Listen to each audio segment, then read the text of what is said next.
अध्याय 1361 प्रकृति संप्रदाय एक ऐसा संगठन प्रतीत होता था जो स्वर्ग या पृथ्वी से नहीं डरता था और 4 मानव सम्राटों के खिलाफ लड़ने का साहस करता था। वे जो चाहें कर सकते थे, वे अपने किसी भी कृत्य के लिए जिम्मेदार नहीं थे। उन्होंने अनगिनत लोगों की जान ली थी, अनगिनत लोगों को विस्थापित किया था और अनगिनत परिवारों को बर्बाद किया था। हालांकि ऐसे कृत्यों को वास्तव में पूरी मानव जाति ने मौन स्वीकृति दी थी। इससे भी अधिक हास्यास्पद बात यह थी कि जब अर्जुन नामक व्यक्ति ने इस मौन समझौते को तोड़ा, तो जिस संप्रदाय से उस संप्रदाय के सदस्य संबंधित थे, वे शांत नहीं बैठ सके और वास्तव में अकेले अर्जुन पर युद्ध की घोषणा करने के लिए दौड़ पड़े। दानव सम्राट का अचानक प्रकट होना किसी मानव के चेहरे पर जोरदार थप्पड़ के समान था। यदि आप खेलने का खर्च वहन नहीं कर सकते तो मत खेलिए। प्रकृति संप्रदाय ने इतना बड़ा हंगामा मचाया था, लेकिन आखिरकार यह एक मजाक ही निकला। उन्हें बस दूसरों को धमकाने की इजाजत थी, लेकिन जब दूसरे उन्हें धमकाएंगे तो वे ऐसा नहीं कर पाएंगे।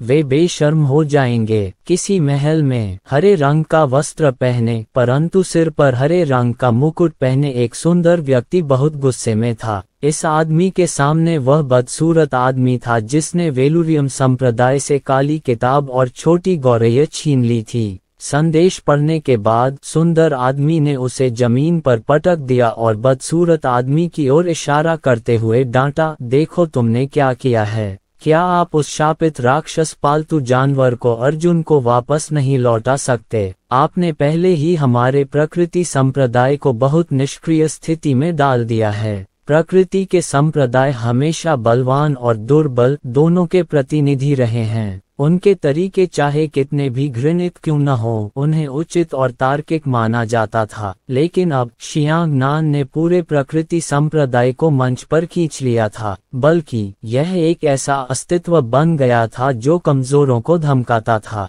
पूरी दुनिया इस संप्रदाय पर नजर रख रही थी और उनकी हर हरकत पर ध्यान दे रही थी। इससे संप्रदाय को कभी भी अपूरणीय अपमान का सामना करना पड़ सकता था। बदसूरत आदमी भी बहुत उत्साहित था। उसने गुस्से से कहा, क्यों? अगर वह राक्षस पालतू जानवर के पास वापस जाना चाहता है तो मैं उसे वापस कर दूंगा। क्यों? वह जो चाहे पा सकता है। वह कौन है? सुंदर आदमी ने गुस्से से कहा, क्या तुम जानते हो कि तुम किस बारे में बात कर रहे हो? वह जो चाहे वह तुम्हें मिल सकता है और वह राक्षस पालतू जानवर उसका है। अब हवा बदलने लगी है। लोग अब हमारे संप्रदाय का समर्थन करने में उतने दृढ़ नहीं हैं। इसके बजाय वे अर्जुन के साथ सहानुभूति रखने लगे हैं। बदसूरत आदमी ने अपना शरीर सीधा किया और चिल्लाया, तुम कब से इतने डरपोक हो गए? क्या हमारा प्रकृति संप्रदाय महान कार्य करने के लिए स्थापित नहीं है?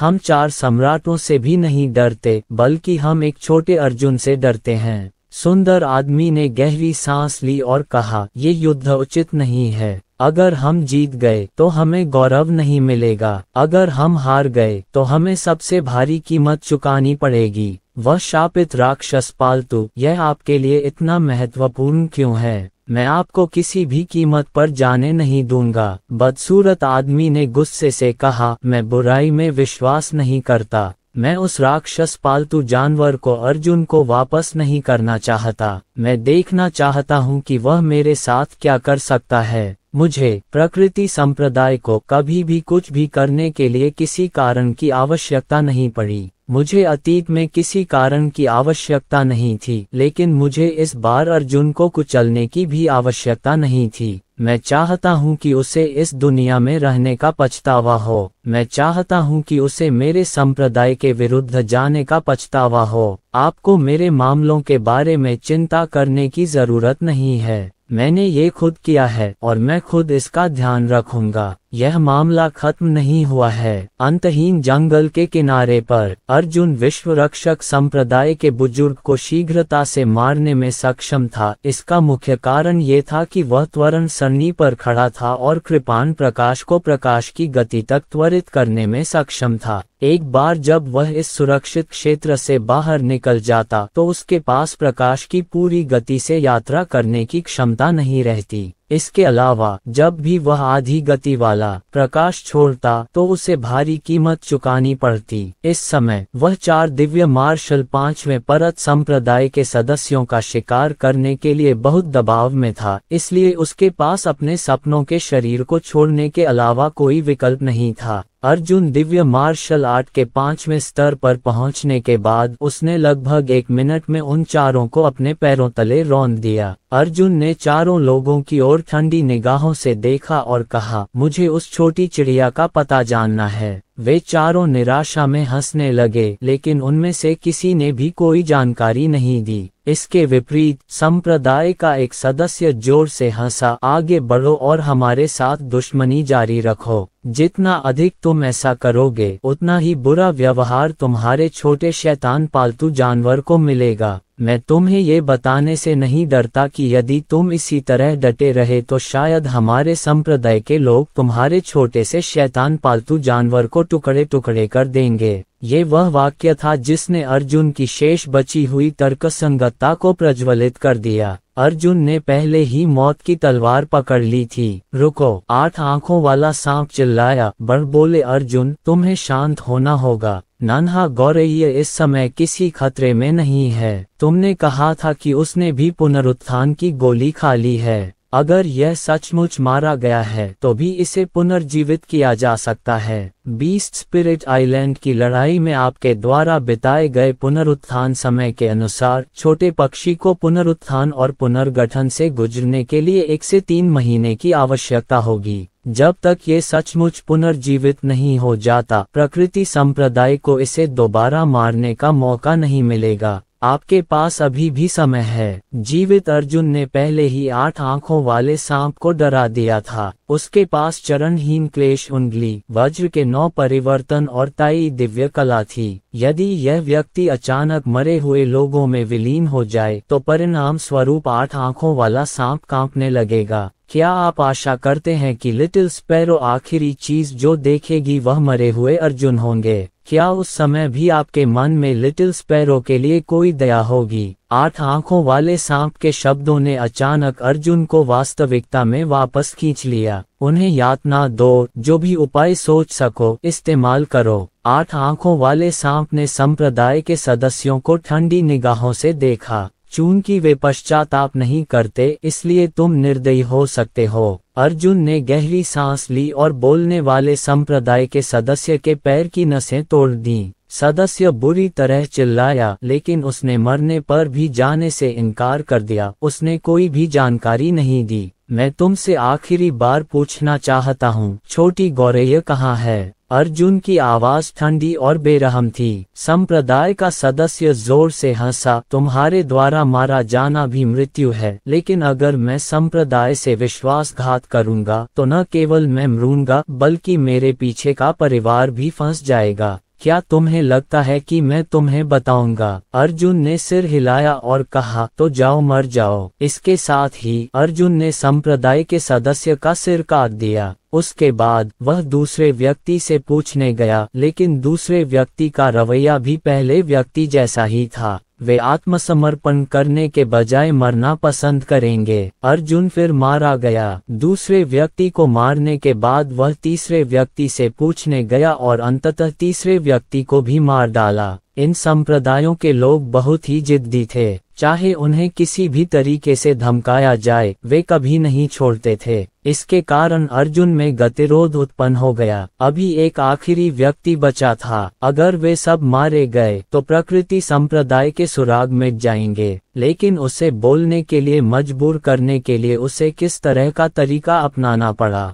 इसी समय अचानक कुछ ही दूरी से एक बर्फीली स्त्री की आवाज आई। यदि आप किसी से जबरन स्वीकारोक्ति करवाना चाहते हैं तो आपको मेरी क्षमता का उपयोग करना पड़ सकता है। अर्जुन ने दिशा का अनुसरण किया और देखा कि एक महिला धीरे धीरे उसकी ओर आ रही है। गुवान जियाओ। अर्जुन की पुतलियां सिकुड़ गईं जब उसने कहा, तुम सचमुच इस दुनिया में हो। गुवान शियाओ ने कृपालु भाव से अर्जुन की ओर देखा और कहा, जैसा कि मैंने उस आदमी से उम्मीद की थी, उसने वास्तव में पूरे प्रकृति संप्रदाय पर युद्ध की घोषणा करने का साहस किया है। अर्जुन, मैं आपकी मदद कर सकता हूँ। आपके पास मेरी मदद से इनकार करने का कोई कारण नहीं है, लेकिन मेरी एक शर्त है। अर्जुन के पास वाकई कोई चारा नहीं था। गुवान शियाओ के अलावा उसे समझ नहीं आ रहा था कि संप्रदाय के सदस्यों को बोलने के लिए कैसे मजबूर किया जाए। मुझे बताओ, अर्जुन ने कहा। गुवान जियाओ ने सिर हिलाया और कहा, अगर मैं इस बार आपकी मदद करता हूँ तो आपके और मेरे बीच की पिछली शिकायतें पूरी तरह से खत्म हो जाएंगी। तुम मुझे पहले जैसी नजरों से नहीं देख सकते और अब तुम मेरे साथ भूत प्रेत के डॉक्टर जैसा व्यवहार नहीं कर सकते। तुम्हें मेरे साथ एक साधारण महिला की तरह व्यवहार करना होगा। यह मुमकिन नहीं है। अर्जुन ने अपना सिर हिलाया। तुम्हारा पागलपन मेरे दिल में गहराई तक समा गया है। मैं अब तुमसे झूठ नहीं बोल सकता। ये सचमुच नामुमकिन है। गुवान जियाओ ने कहा, मैं बस इतना ही मांगता हूँ। मेरा अतीत तो बस अतीत है। मेरे अगले प्रदर्शन को देखो। अगर मैं अब भी पहले जैसा ही रहा तो तुम अब भी मुझसे दुश्मनी कर सकते हो। खुद सोचो। अर्जुन ने गुवान शियाओ की ओर देखा और फिर संप्रदाय के आखिरी जिद्दी सदस्य की ओर। आखिरकार उसने दांत पीसते हुए बेरहमी से कहा, ठीक है। गुवान शियाओ मुस्कुराए। उसने संप्रदाय के आखिरी सदस्य की ओर देखा और कहा, अगला तुम्हारा बुरा सपना आने वाला है। अध्याय 1362। गुवान जियाओ ने अर्जुन को किनारे खड़े होकर देखते हुए कहा, बेहतर होगा कि आप कुछ और काम ढूंढ लें। इस पर ध्यान न दें कि मैं आगे क्या करने जा रहा हूँ। अर्जुन ने अपना सिर हिलाया और कहा, मुझे इसे अपनी आंखों से देखना होगा। गुवान जियाओ ने कहा, ऐसी स्थिति में जब आप मेरे तरीके देखेंगे तो आपके मन में मेरे बारे में फिर से गलत धारणा बनेगी। अर्जुन ने कहा, आपको इसके बारे में चिंता करने की जरूरत नहीं है। मैंने लिटिल स्पैरो को बचाने के लिए पहले ही सब कुछ दांव पर लगा दिया है। मैं अब प्रकृति संप्रदाय के लोगों को मार डालूंगा और भविष्य में भी उन्हें मार डालूंगा। तुम्हारे और मेरे काम में कोई बुनियादी फर्क नहीं है। हालांकि उन्हें मारने की तुम्हारी रफ्तार मेरी तुलना में बहुत धीमी है। गुवान जियाओ ने सिर हिलाया, लेकिन अर्थपूर्ण ढंग से कहा, कोई आवश्यक अंतर नहीं है। क्या आप निश्चित हैं? मुझे आशा है कि अगली बार भी आप इसी तरह सोचेंगे। ऐसा कहने के बाद गुवान जियो ने 12 चांदी की सुइयां निकाली और प्रकृति संप्रदाय के सदस्यों की आंखों के सामने उन्हें अपने शरीर के विभिन्न हिस्सों में चुभो दिया। उनमें से प्रत्येक कंधे में एक कांटा, प्रत्येक कोहनी में एक सुई, प्रत्येक कलाई में एक सुई, प्रत्येक घुटने में एक सुई, प्रत्येक टखने में एक सुई, गर्दन के पीछे एक सुई और भौहों के बीच की जगह में एक सुई थी। तुम आजकल क्या कर रहे हो? अर्जुन ने उत्सुकता से पूछा। गुवान जियाओ ने कहा, क्या आप सचमुच जानना चाहते हैं? अर्जुन ने सिर हिलाया। तब गुवान शियाओ ने कहा, चूंकि आप जानना चाहते हैं इसलिए मैं आपको समझा सकता हूँ। इन 12 चांदी की सुइयों ने पहले ही उसके शरीर पर से उसका नियंत्रण छीन लिया है, जिससे उसके लिए हिलना डुलना असंभव हो गया है। अर्जुन की ने कहा, एनेस्थीसिया पाउडर। गुवान शियाओ ने अपना सिर हिलाया और कहा, एनेस्थीसिया से वह अपना होश खो देगा, लेकिन मेरी चांदी की सुइयां केवल उसके मस्तिष्क को उसके शरीर पर नियंत्रण खोने पर मजबूर कर देंगी, लेकिन दर्द अभी भी महसूस किया जा सकता है। इसके बाद गुवान जियो ने एक खंजर निकाला, सदस्य के सिर में एक छोटा सा छेद कर दिया और उसमें कुछ छोटे काले कीड़े डाल दिए। इसके तुरंत बाद उसने देखा कि उसके सदस्य की नीली नसें दर्द से उभर आई हैं। उसका पूरा चेहरा बैंगनी लाल हो गया है और उसका पूरा शरीर ऐंठने लगा है। सदस्य की आंखें अंतहीन भय और पीड़ा से भरी थीं। हालांकि अब वह अपने शरीर पर नियंत्रण नहीं रख पा रहा था। इस तरह के दर्द के कारण उसके लिए चीखना चिल्लाना असंभव हो गया था। ऐसा लग रहा था मानो 12 चांदी की सुइयों ने उस सदस्य की आत्मा को किसी बर्तन में बंद कर दिया हो। वह सिर्फ महसूस कर सकता था लेकिन प्रतिक्रिया नहीं कर सकता था। ये बहुत भयानक स्थिति है। क्या ये कीड़े उसे काट रहे हैं? अर्जुन ने पूछा। गुवान शियाओ ने सिर हिलाया। फिर उसने कोई और अनावश्यक हरकत नहीं की। उसने बस प्रकृति संप्रदाय के सदस्यों की आंखों में आते बदलावों को ध्यान से देखा। थोड़ी देर बाद गुवान जियाओ ने सदस्य से कहा, मैं अब और नहीं कर सकता। ये कहाँ जा रहा है? मैंने अभी तक शुरुआत भी नहीं की है। ये छोटे कीड़े बस आगे क्या करने जा रहा हूँ इसकी तैयारी कर रहे हैं। गुवान शियाओ ने अर्जुन को समझाया, वे कीड़े पहले से ही उसके शरीर के अंदर हैं, लेकिन वे अंदर तक नहीं गए। वे बस उसकी त्वचा और मांस की सतह के अंदर तैर रहे हैं और उसकी त्वचा और मांसपेशियों के बीच की चिपकाव को कुतर रहे हैं। क्यों? अर्जुन ने पूछा। गुवान जियाओ ने कहा, देखो, तुम तुरंत समझ जाओगे। ये देखकर कि मामला लगभग खत्म होने वाला है, गुवान जियाओ आगे बढ़ी और अपने दोनों हाथ उस सदस्य के सिर के ऊपर डाल दिए।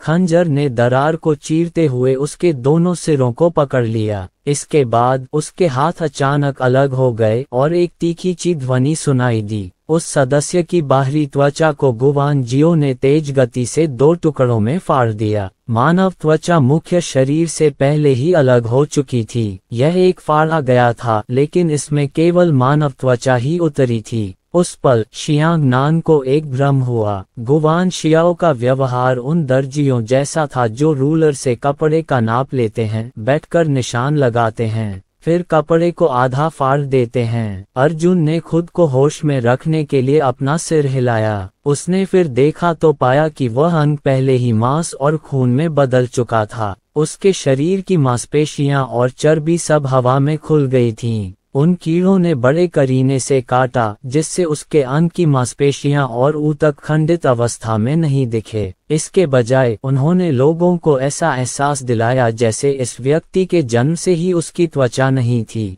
हालांकि सदस्य की मानव त्वचा को फाड़ दिए जाने के बाद उसे बहुत अधिक आराम महसूस हुआ, क्योंकि छोटा कीड़ा भी बाहरी त्वचा पर लेटा हुआ था और उसके शरीर को काटना जारी नहीं रखता था। गुवान जियाओ ने एक गोली भट्टी निकाली। ये गोली भट्टी बहुत बड़ी थी, लगभग 10 मीटर ऊंची और 7-8 मीटर व्यास की। अर्जुन को एक नज़र में पता चल गया कि इस गोली भट्टी का उपयोग गोलियों को परिष्कृत करने के लिए नहीं किया जाना चाहिए, क्योंकि एक कीमियागर को इतनी बड़ी गोली भट्टी का उपयोग करने की आवश्यकता नहीं थी, खासकर जब गोली भट्टी से जड़ी बूटियों की सुगंध नहीं निकलती थी, बल्कि खून की गंध आती थी। गुवान शियाओ ने कुछ और स्पिरिट जड़ी बूटियां निकाली और उन्हें पीसकर पाउडर बना लिया। फिर उसने गोलियों की भट्टी में छेद करके अंदर की दीवार पर औषधीय पाउडर लगाना शुरू कर दिया। वह अर्जुन को समझाती रही, आपको पहले से ही पता होना चाहिए कि जब कोई व्यक्ति गंभीर आघात से पीड़ित होता है तो वह आत्म सुरक्षा तंत्र विकसित करता है, जो आमतौर पर बेहोशी या पक्षाघात के रूप में होता है, जिससे दर्द की अनुभूति बंद हो जाती है।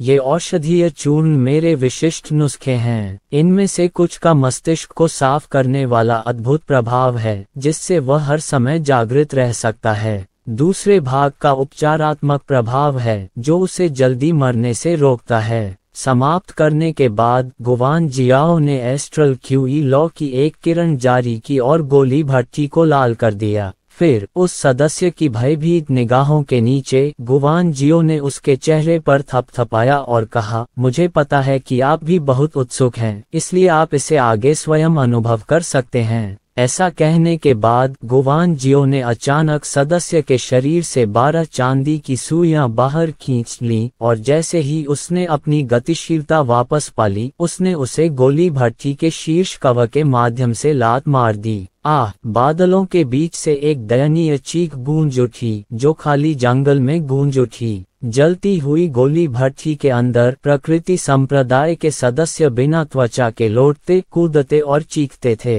अर्जुन लगभग कल्पना कर सकता था कि यह कैसा भयानक दृश्य था। बूम, डोंग डोंग, रोलांड की आवाज। अगर किसी व्यक्ति को नंगे पैर जलती हुई लोहे की प्लेट पर रख दिया जाए तो वह गर्मी से उछलने लगेगा। इसके अलावा वह अपनी सारी त्वचा उतारकर उस 360 डिग्री गोलाकार गोली भट्टी में डाल देगा, जो चारों दिशाओं में जल रही होगी। उस अंग को इतना दर्द हो रहा था कि वो लगभग पागल हो गया था। वो अंदर गोलियों की भट्टी पर बार बार दस्तक दे रहा था। उसके शरीर का कोई भी हिस्सा गोलियों की भट्टी की भीतरी दीवार को छूता, वो इतनी गर्म होती कि उसके शरीर से सफेद धुआं निकल आता। ये प्रक्रिया लगभग आधे घंटे तक चली। गुवान जियाओ की बाईं कलाई मुड़ गई और उसकी पूरी हथेली सफेद ठंडक से भर गई। पापा, हथेली के प्रहार से गोली की भट्टी तुरंत ठंडी हो गई और अंदर की चीखें धीरे धीरे शांत हो गईं।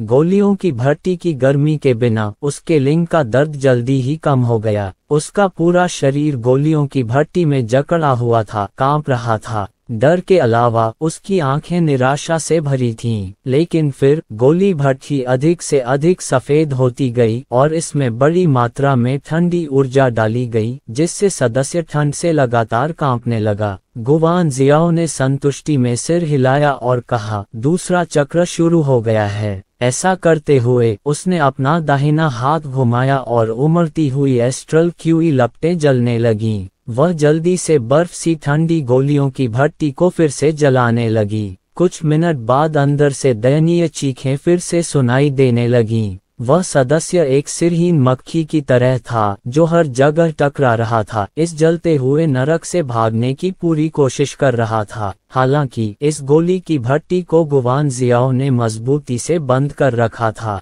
चाहे वह कितनी भी कोशिश कर ले, वह बाहर नहीं निकल पाएगा। अध्याय 1363। अर्जुन ने भौहें चढ़ाते हुए कहा, वह इतने दर्द में है कि अगर वह बोलना भी चाहे तो मुझे डर है कि वह बोल नहीं पाएगा। गुवान जियाओ ने कहा, चिंता मत करो, वह नहीं मरेगा। वह तुम्हें वह सब कुछ बताएगा जो तुम जानना चाहते हो। आप जानते हैं, मानव शरीर की रूपरेखा आत्मा द्वारा निर्धारित होती है और आत्मा का निर्धारण मानव के जन्म से पहले से ही होता है। तो हम मनुष्यों को इस आकार में देखते हैं। हम सुअरों और कुत्तों को उस आकार में देखते हैं, अव्यवस्थित विकास को नहीं, जो राक्षसों में बदल रहे हैं, जो किसी और चीज की तरह नहीं दिखते। इस आत्मा का आकार मानव शरीर में छिपा एक रहस्यमय कोड है। अब मैं जो कर रहा हूँ वह उसकी आत्मा के आकार को बिगाड़ना है और उसके लिए सब कुछ पाना संभव बनाना है। ऐसा कहने के बाद गोली भट्टी में चीखें पहले ही अपनी सीमा तक पहुँच चुकी थीं, जिससे अर्जुन को थोड़ा कान फोड़ने वाला महसूस हुआ।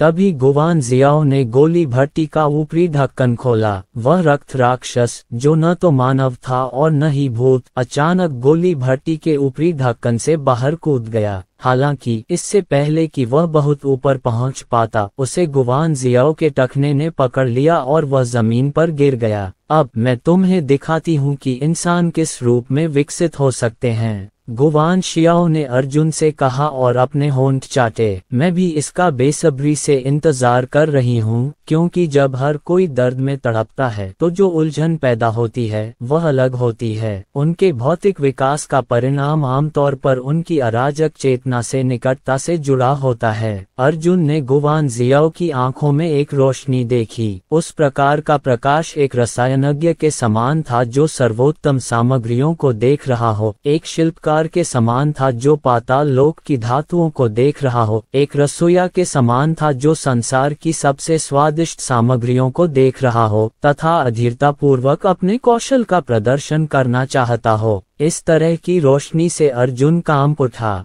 चाहे वह दूसरों को मारना हो या यातना देना हो, वे सभी सिर्फ तरीके थे, लेकिन गुवान जियाओ के शरीर में ये तरीका एक प्रकार का आनंद था। आखिर किस तरह का पागल आदमी यातना को शौक के रूप में लेगा। गुवान जियाओ ने सदस्य के पेट में एक छेद कर दिया और उसमें एक अजीब काला बीज डाल दिया। फिर उसके दाहिने हाथ ने सदस्य के पेट को दबाया और एक अजीब शक्ति सदस्य के शरीर में फैल गई। इसके बाद वह सदस्य अचानक हवा में ऊपर उठा और उसके शरीर से काली बेलें बेतहाशा उग गईं। ये बेलें आपस में गुंथकर एक अजीब से काले बेल के पेड़ का आकार ले लिया। पेड़ के ऊपर एक अजीब सा काला फूल था। इस फूल का आकार असल में 90% मानव मस्तिष्क के आकार जैसा था। गुवान जियाओ ने कहा, अब से ये व्यक्ति जीवन के इस फूल का एक अंग बन गया है। दूसरे शब्दों में, चाहे हम उसके साथ कैसा भी व्यवहार करें, जब तक फूल नहीं मरता वह नहीं मरेगा। अर्जुन ने कहा, तो फिर आपके शरीर की वृद्धि जिसका आपने अभी उल्लेख किया है, गुवान जियाओ ने कहा, चिंता मत करो, ये जल्द ही शुरू हो जाएगा। उसकी आत्मा अस्त व्यस्त है, उसकी चेतना अस्त व्यस्त है, अभी उसे यह एहसास ही नहीं हो पा रहा है कि वह एक इंसान है। यह क्या है? गुवान जियाओ ने एक गोली की बोतल निकाली और अर्जुन को दिखाई। अर्जुन ने सूंघते हुए कहा, मुझे पता है। क्या ये टियर 5 कायाकल्प गोली नहीं है? गुवान जियाओ ने सिर हिलाया। कायाकल्प की गोली मानव घावों को ठीक कर सकती है और उन्हें फिर से ठीक कर सकती है ना? अर्जुन ने सिर हिलाया। गुवान शियाओ ने कहा, यह एक पुनर्प्राप्ति प्रक्रिया है, लेकिन कायाकल्प गोली एक घायल व्यक्ति को पूर्ण शरीर के आकार में ठीक होने की अनुमति क्यों दे सकती है? आत्मा के आकार के कारण। जब किसी व्यक्ति की आत्मा विचलित होती है तो कायाकल्प की गोली यह निर्धारित नहीं कर पाएगी कि उसका आकार कैसा होगा या वह कैसे ठीक होगा, खासकर जब से यह जीवन का फूल उसके जीवन का एक हिस्सा बन गया है।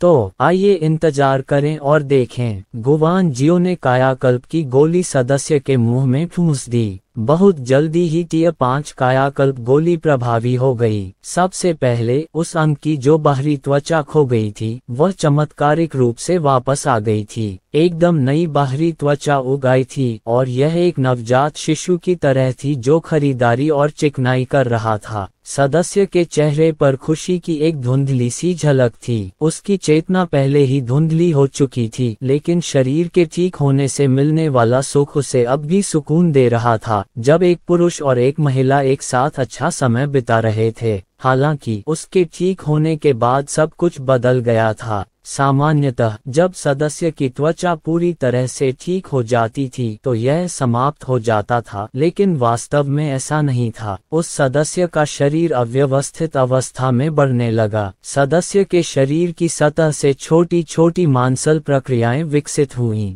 इन मांसल प्रक्रियाओं पर कोई प्रतिबंध नहीं था और ये विभिन्न आकारों में बढ़ती रहीं। उनमें से कुछ ऑक्टोपस के तंतुओं जैसे थे, कुछ हिरण के सींग जैसे थे और कुछ ऐसे थे जैसे उंगलियां बहुत लंबी हो गई हों। ये मांसल उभार अत्यंत कोमल थे और ऐसा महसूस होता था कि यदि इन्हें जोर से दबाया जाए तो ये फट जाएंगे। गुवान जियाओ ने एक चमकदार कैंची निकाली। वह आगे बढ़ी और एक क्लिक से उस सदस्य के शरीर से मांस का एक टुकड़ा काट दिया। इस समय जो सदस्य अभी भी भाई सुअर के चेहरे से भरे हुए थे वे अचानक चीखने लगे। उसका शरीर दर्द से कांप रहा था, लेकिन उसके शरीर में घुसी काली कोड़े की बेलें उसके शरीर को मजबूती से जकड़े हुए थीं, जिससे उसके लिए उससे मुक्त होना असंभव हो गया था। इस दृश्य को देखकर अर्जुन को सदमा नहीं बल्कि घृणा का एहसास हुआ। गुवान जियाओ एक जिम्मेदार माली की तरह था जो लगातार सदस्यों को काटने के लिए बड़ी कैंची का उपयोग कर रहा था। हालांकि सदस्य के शरीर पर मांसल प्ररोह एक के बाद एक बढ़ते गए।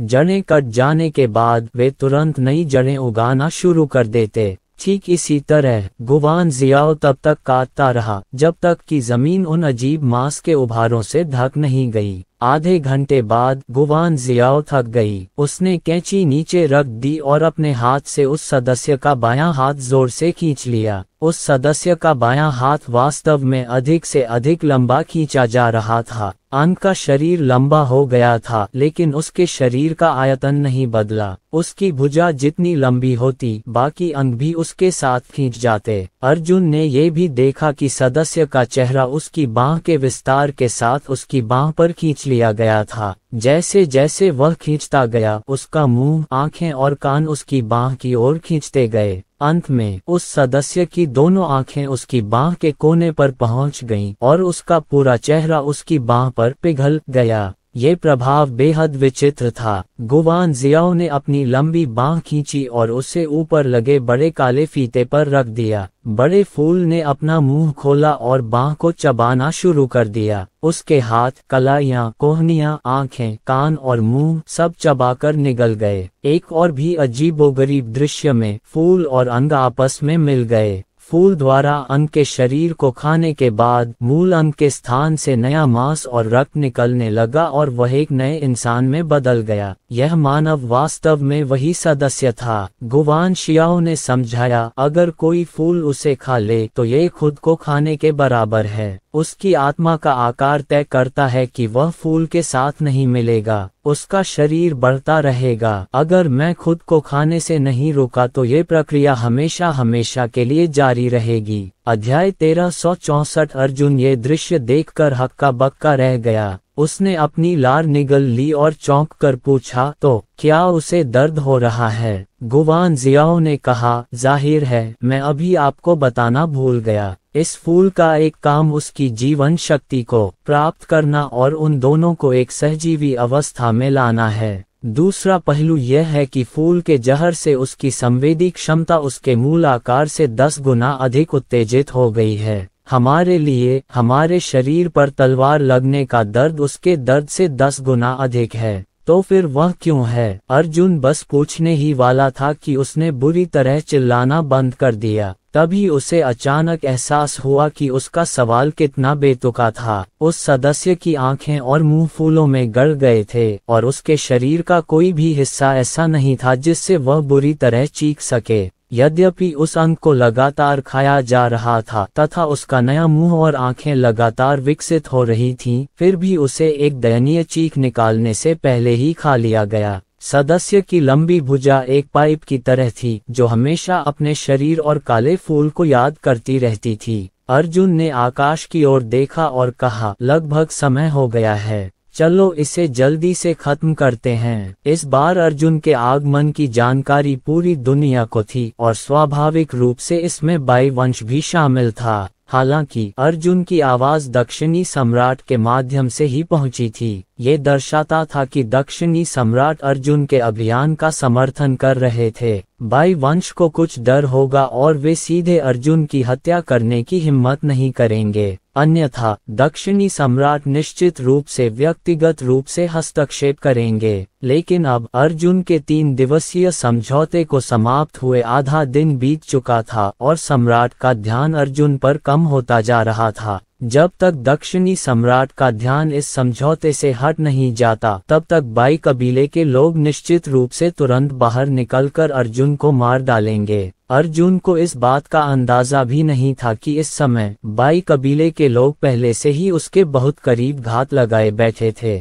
गुवान जियाओ ने सिर हिलाया और अफसोस के साथ कहा, दुर्भाग्य से मुझे अभी तक पर्याप्त मजा नहीं मिला है। मेरे पास अभी भी उसे इसका अनुभव कराने के लिए और भी तरीके हैं। अर्जुन ने उल्टी करने की इच्छा को रोकते हुए कहा, जब तक आप सुराग ढूंढ सकते हैं वही अंतिम लक्ष्य है। गुवान जियाओ ने कहा, ठीक है। बोलते हुए उसने सदस्यों के शरीर से काले कोड़े की बेलें काट दी और उन्हें हवा से जमीन पर गिरा दिया। क्या उसे अभी जो हुआ उसकी कोई याद है? क्या वह सब कुछ भूल गया है? अर्जुन ने पूछा। बिल्कुल नहीं, गुवान शियाओ ने कहा, उसे यह बात साफ साफ याद है। जब सदस्य धीरे धीरे ठीक हो गया और भारी सांस लेने लगा तो उसने अपनी आंखें खोली और पहली नजर में गुवान जियो को देखा। जैसे ही उसने गुवान शियाओ को देखा, सदस्य ने तुरंत आंखें घुमा लीं। ऐसी नजरें उसके जीवन में देखी गई सबसे डरावनी और भयावह चीज थीं। यह असलियत का 10वां हिस्सा भी नहीं थी। वह इतना डर गया था कि उसके मुंह से सफेद झाग निकलने लगा और उसका शरीर ऐंठ गया। वह पीछे हटकर भागना चाहता था, लेकिन वह इतना डर गया था कि जमीन पर गिरकर लकवाग्रस्त हो गया और हिल भी नहीं पा रहा था। वह इतना डर गया था कि उसकी मौत होने वाली थी। ये निश्चित रूप से कोई विशेषण नहीं था। ऐसा इसलिए था क्योंकि अर्जुन को महसूस हो रहा था कि उस सदस्य की धड़कनें तेजी से बढ़ रही थीं। अगर वह इसी तरह डरा रहा तो उसे डर था कि वह सचमुच मर जाएगा। गुवान जियाओ नीचे बैठ गया और सदस्य के चेहरे पर थप्पड़ मारने के लिए आगे बढ़ा। सदस्य इतना भयभीत हो गया कि वह जोर से चिल्लाया। उसकी चीखें कान फाड़ देने वाली और तीखी थीं। गुवान शियाओ ने कहा, तुम्हारी इच्छा शक्ति टूटने के कगार पर है। मेरे पास एक गोली है, अगर तुम इसे निगल लोगे तो मैं जो भी पूछूंगा तुम उसका उत्तर दे दोगे। सदस्य दंग रह गया और अविश्वास से गुवान जियो को देखने लगा। अर्जुन को भी कुछ एहसास हुआ और उसने जल्दी से कहा, दूसरे शब्दों में, जब आप उसे गोली की भट्टी से बाहर खींच लेंगे तो आप इस गोली का उपयोग करके उससे सच उगलवा सकते हैं, है ना? आपको अपने पीछे उन बड़े काले फूलों का क्रूर आत्मनिषेध करने की कोई आवश्यकता नहीं है। यह इतना जटिल नहीं है। गुवान जियाओ ने आकर्षक ढंग से मुस्कुराते हुए कहा, अगर मैं चाहता हूं कि वह सच बताए तो मुझे इसके लिए बस 1 मिनट चाहिए। अर्जुन ने कहा, तो फिर आपने उसे इतने लंबे समय तक प्रताड़ित किया क्योंकि? ओह, ये तो बस एक निजी शौक है, गुवान जियाओ ने कहा। ये सुनकर अर्जुन के रोंगटे खड़े हो गए। सदस्य अचानक गिर पड़ा और जोर से चिल्लाने लगा, तुम शैतान हो और तुम पागल हो। धन्यवाद। गुवान जियाओ मुस्कुराया और गोली सदस्यों के मुंह में ठूंस दी। इसके तुरंत बाद सदस्य अचंभित हो गया और उसके चेहरे का भाव गायब हो गया। अर्जुन जल्दी से उसके पास गया और पूछा, छोटी चिड़िया कहाँ है? सदस्य ने भावशून्य स्वर में पूछा, ये छोटी चिड़िया कौन है? अर्जुन ने कहा, ये वही बच्चा है जिसे आप वेलुरियम संप्रदाय से मुझसे ले गए थे, जिसे आप राक्षस पालतू कहते हैं। सदस्य ने कहा, इसे झांग हाइयू ने ले लिया। झांग हाइयू कौन है? वह छोटी चिड़िया कहाँ गई? अर्जुन ने पूछा। सदस्य ने कहा, झांग हाइयू प्रकृति संप्रदाय के पहले चरण का सदस्य है। वह एक प्रमुख व्यक्ति है और प्रकृति संप्रदाय पर उसका बहुत नियंत्रण है। मैं केवल तीसरे चरण का सदस्य हूँ। मुझे झांग हाइयू की अगली योजना जानने का अधिकार नहीं है, लेकिन मुझे पता है कि झांग हाइयू पहले ही पश्चिमी सम्राट महाद्वीप के बीकन मिस्ट राजवंश में जा चुका है। शायद आप उससे वहां मिल सकें। पश्चिमी सम्राट महाद्वीप। अर्जुन विचारशील था। सतह पर पश्चिमी सम्राट महाद्वीप अभी भी शांत था, लेकिन अंधेरे में उत्तरी सम्राट ने पहले ही पश्चिमी सम्राट महाद्वीप के प्रभाव क्षेत्र पर आक्रमण करना शुरू कर दिया था। इस समय पश्चिमी सम्राट महाद्वीप एक धुआं रहित युद्ध में था। प्राकृतिक संप्रदायों को इसे नष्ट करना सबसे ज्यादा पसंद था। पश्चिमी सम्राट महाद्वीप के पास जाने के उनके उद्देश्य ज्यादा वाजिब थे। उसे मार डालो, हमें अब जाना चाहिए, अर्जुन ने कहा। गुवान जियाओ ने उस अंक के शरीर में एक और बीज भर दिया। फिर वह अंक तेजी से बड़ा होकर एक बड़े काले फूल में बदल गया। अर्जुन की ने कहा, उसने सब कुछ कह दिया, फिर भी उसने अपनी जान क्यों बचाई? गुवान जियाओ ने कहा, चिंता मत करो, कोई भी उसे नहीं बचा सकता। जब तक मैं व्यक्तिगत रूप से ऐसा नहीं करता, जो कोई भी उसे फूल से अलग करना चाहेगा, अंततः उसकी मृत्यु हो जाएगी। इससे पहले, चाहे लोग हों या जानवर, जब तक वे उससे मिलते थे, बहुत दिलचस्प चीजें घटित होती थीं। गुवान जियाओ ने अर्जुन को एक आकर्षक नजर से देखा और कहा, क्या आपको प्रकृति संप्रदायों से बहुत नफरत नहीं है? उन्हें इतनी आसानी से मरने देना उनके लिए बहुत आसान होगा। उसे यहीं रहने दो, जंगली जानवरों से कटवा दो और इंसानों से पढ़वा दो। वह अपना बाकी जीवन अंतहीन दर्द में बिताएगा और उसके बचने की कोई संभावना नहीं है।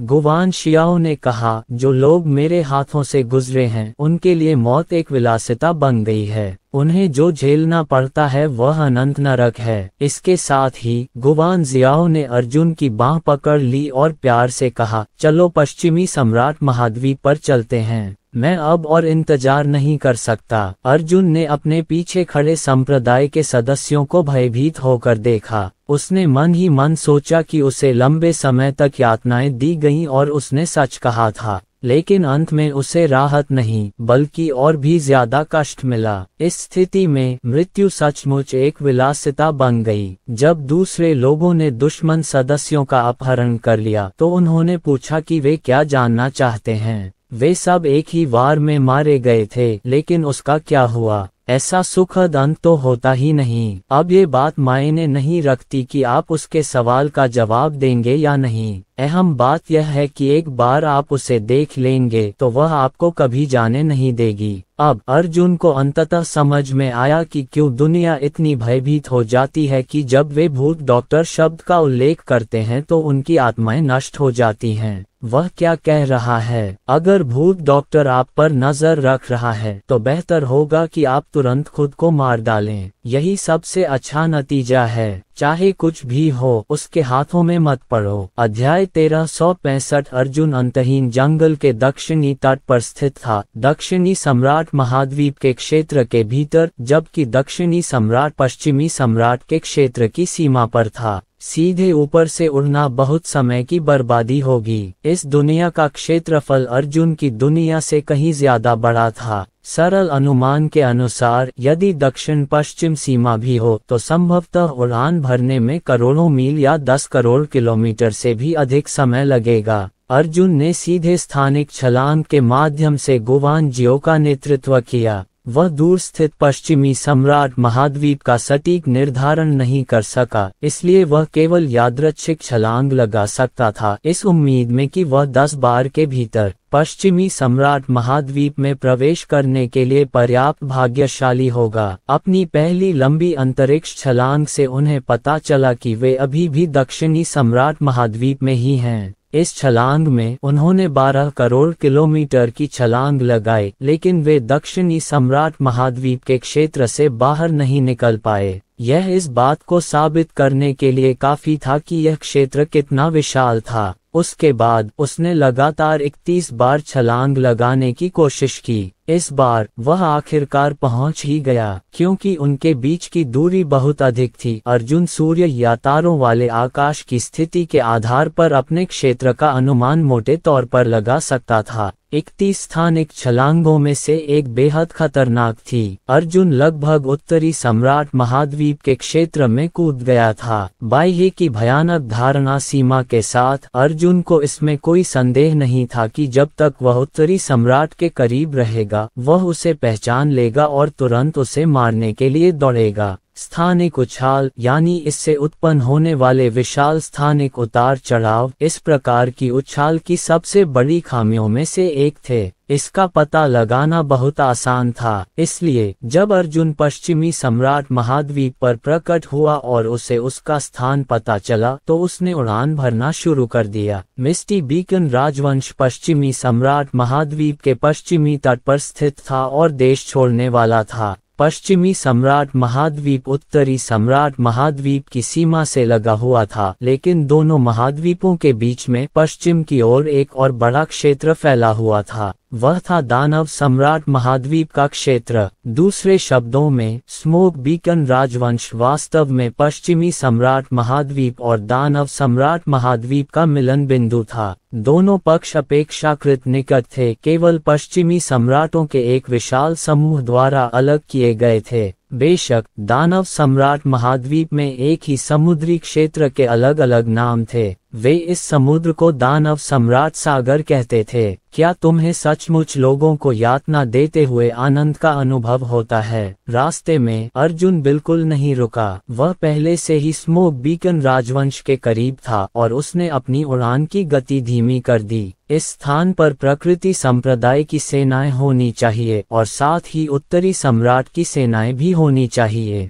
क्योंकि प्रकृति संप्रदाय इस मौज मस्ती में शामिल होने के लिए दौड़ पड़ा था। इसलिए जहां कहीं भी वे थे वहां उत्तरी सम्राट के लोग अवश्य होंगे, इसलिए दोनों सेनाएं निश्चित रूप से यहां प्रमुखता से उभर कर आएंगी। गुवान जियाओ ने कहा, क्या आप खुश हैं? उसने एक पल सोचा और कहा, खैर, अगर कोई एक है तो उसे एक ही कहा जा सकता है। यह उस संतुष्टि की तरह है जो किसी व्यक्ति को तब मिलती है जब उसे कोई ऐसी चीज मिलती है जिसमें उसकी बहुत रुचि होती है और वह इस उद्योग में काम करने में सक्षम होता है। कुछ लोगों को शराब पीना पसंद है, कुछ को हस्तशिल्प से खेलना पसंद है, कुछ को सुलेख और चित्रकला का मूल्यांकन करना पसंद है, जबकि मुझे मानवीय पीड़ा में गहरी रुचि है। ये कहना चाहिए कि यह आपकी जैसी ही है। काफी जगहें हैं। अर्जुन ने अपना सिर हिलाया और कहा, जब आप किसी को अपने सामने दर्द से चीखते हुए देखते हैं तो आपका दिल कैसा होता है? अर्जुन गुवान शियाओ के बारे में बेहद उत्सुक थी। आखिर किस तरह के अनुभव ने उसे ऐसा इंसान बना दिया था?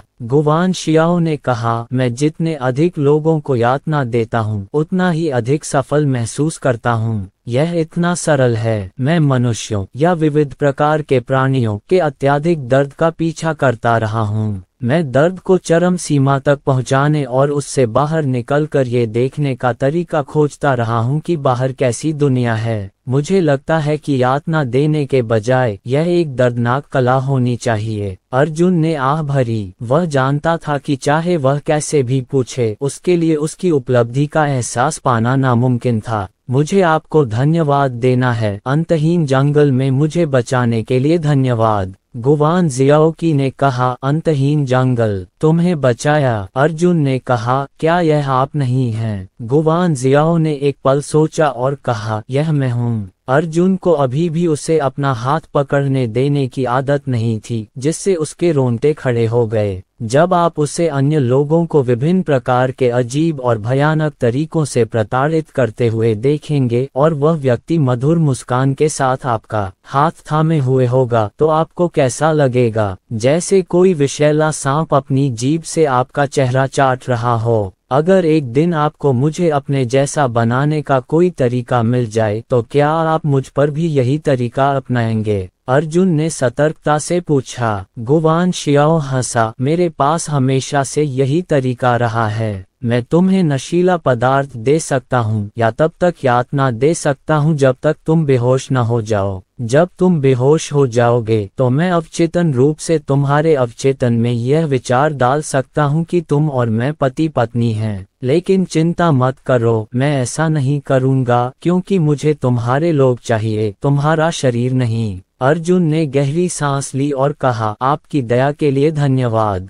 गुवान जियाओ ने हंसते हुए कहा, अगर तुम मुझे धन्यवाद देना चाहते हो तो मुझसे शादी क्यों नहीं कर लेते? इसका जिक्र मत करो। अर्जुन ने कहा। समझौते के अनुसार अर्जुन को अब उसके साथ एक साधारण लड़की की तरह व्यवहार करना था। उसे उसके अतीत को भूलना था और उसके प्रति पक्षपात नहीं करना था। लेकिन ये कहना जितना आसान है, करना उतना आसान नहीं है। गुवान जियाओ के मन में अर्जुन के बारे में गहरी छाप पहले से ही जमी हुई थी। हालांकि उसने खुद को उसे सामान्य नज़र से देखने के लिए मजबूर किया, फिर भी इसके लिए एक लंबी प्रक्रिया की जरूरत थी। अर्जुन एक ऐसे व्यक्ति थे जो अनुबंध की भावना पर ध्यान देते थे। चूंकि उन्होंने गुवान जियाओ से व्यक्तिगत रूप से वादा किया था, इसलिए वे निश्चित रूप से इस दिशा में कड़ी मेहनत करेंगे। हालांकि उसे नहीं पता था कि वह अंत में सफल हो पाएगा या नहीं। गुवान शियाओ ने अर्जुन के प्रयासों और परिवर्तन को देखा। इस परिवर्तन ने उसे अभूतपूर्व उपलब्धि का एहसास दिलाया, जो किसी जीवित व्यक्ति को यातना देने से भी ज्यादा रोमांचक था। उसने अपना सिर घुमाया और अर्जुन के चेहरे पर एक थप्पड़ मार दिया। अर्जुन थोड़ा घबरा गया। उसने जल्दी से मुड़कर अपना चेहरा पोंछा। मिस, कृपया अपना सम्मान करें। अर्जुन के तंग प्रदर्शन को देखकर गुवान जियो वास्तव में एक चांदी की घंटी की तरह मुस्कुराया। उसकी फूलों की शाखाएं कांप रही थीं।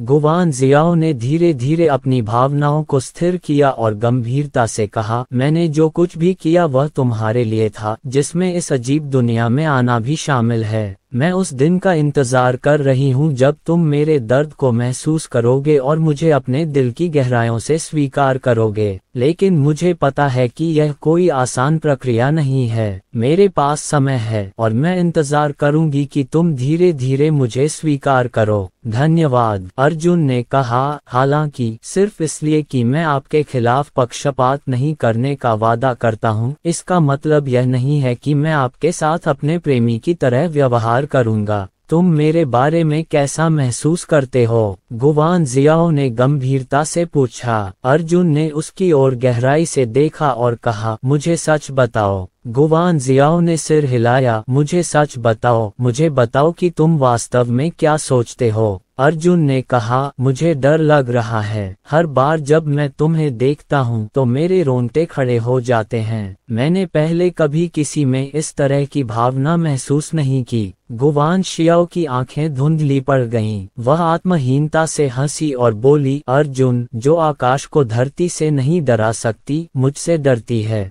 ऐसा कहना मेरे लिए बहुत ही आकर्षक है, लेकिन मुझे नहीं पता क्यों, लेकिन मैं बिल्कुल भी खुश नहीं हूँ। अंत में गुवान जियाओ की आवाज बहुत बहुत छोटी थी, इतनी छोटी कि केवल वही उसे सुन सकती थी। अध्याय 1366 स्मोक बीकन राजवंश पश्चिमी सम्राट महाद्वीप की सीमा पर स्थित था। ये स्थान धीरे धीरे पतन की ओर अग्रसर हो गया था। पश्चिमी सम्राट महाद्वीप के अन्य राजवंशों की तरह यहाँ भी विवाह के लिए मार्शल प्रतियोगिता होती थी। दक्षिणी सम्राट द्वारा भेजे गए जासूसों को विवाह के लिए मार्शल प्रतियोगिता के पीछे की साजिश के बारे में पहले ही पता चल गया था, हालांकि उन्हें साजिश का विवरण नहीं पता था। पश्चिमी सम्राट ने भी देखा था कि वह गुप्त रूप से इस मामले की जांच के लिए लोगों को भेज रहा था, लेकिन शुरू से अंत तक उसे कोई सुराग नहीं मिल पाया था। जांच करने गए जासूस भी हमेशा के लिए गायब हो गए थे।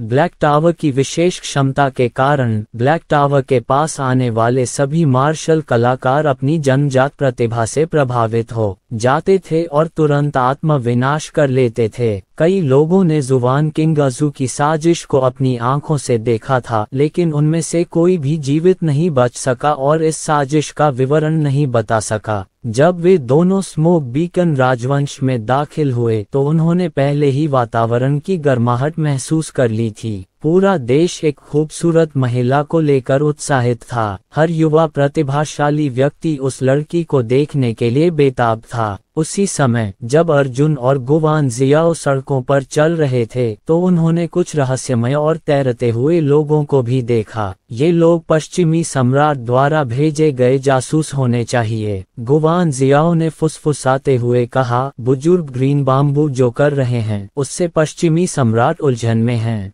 वह सचमुच जानना चाहते हैं कि क्या हुआ था, लेकिन उन्हें अभी तक ठीक से पता नहीं चल पाया है। बुजुर्ग क्विंगजू, अर्जुन ने गुवान जियो की ओर उदासीनता से देखा। गुवान जियाओ हमेशा से ही गहन आकाश संप्रदाय के लिए काम करती रही थी और अब वह स्वाभाविक रूप से श्वेत नदी के लिए काम कर रही थी। वह अर्जुन की पहचान जानती थी और जानती थी कि अर्जुन तारों भरे आकाश के नीचे नंबर 1 प्रतिभाशाली व्यक्ति आदित्य है। जब उसने अर्जुन की ठंडी निगाहें देखीं तो गुवान जियो मुस्कुराया और फुसफुसाया, मैं गलत था। भविष्य में मैं गहन आकाश संप्रदाय का पालन नहीं करूंगा, न ही मैं जुवान किंगजू का अनुसरण करूंगा। जब तक तुम मुझे धोखा नहीं दोगे मैं हमेशा तुम्हारी बात मानूंगा। अर्जुन की आंखों में बिजली सी चमक उठी। उसे यह जानकर आश्चर्य हुआ कि गुवान जियाओ पहले से ही दिव्य मार्शल आर्ट्स के 7वें स्तर पर था, उसके अपने स्वप्न शरीर क्षेत्र से भी ऊंचा। अर्जुन के पूछने से पहले ही गुवान जियाओ ने पहल करते हुए कहा, मैंने अंतहीन जंगल में बड़ी संख्या में राक्षसों को खा लिया है।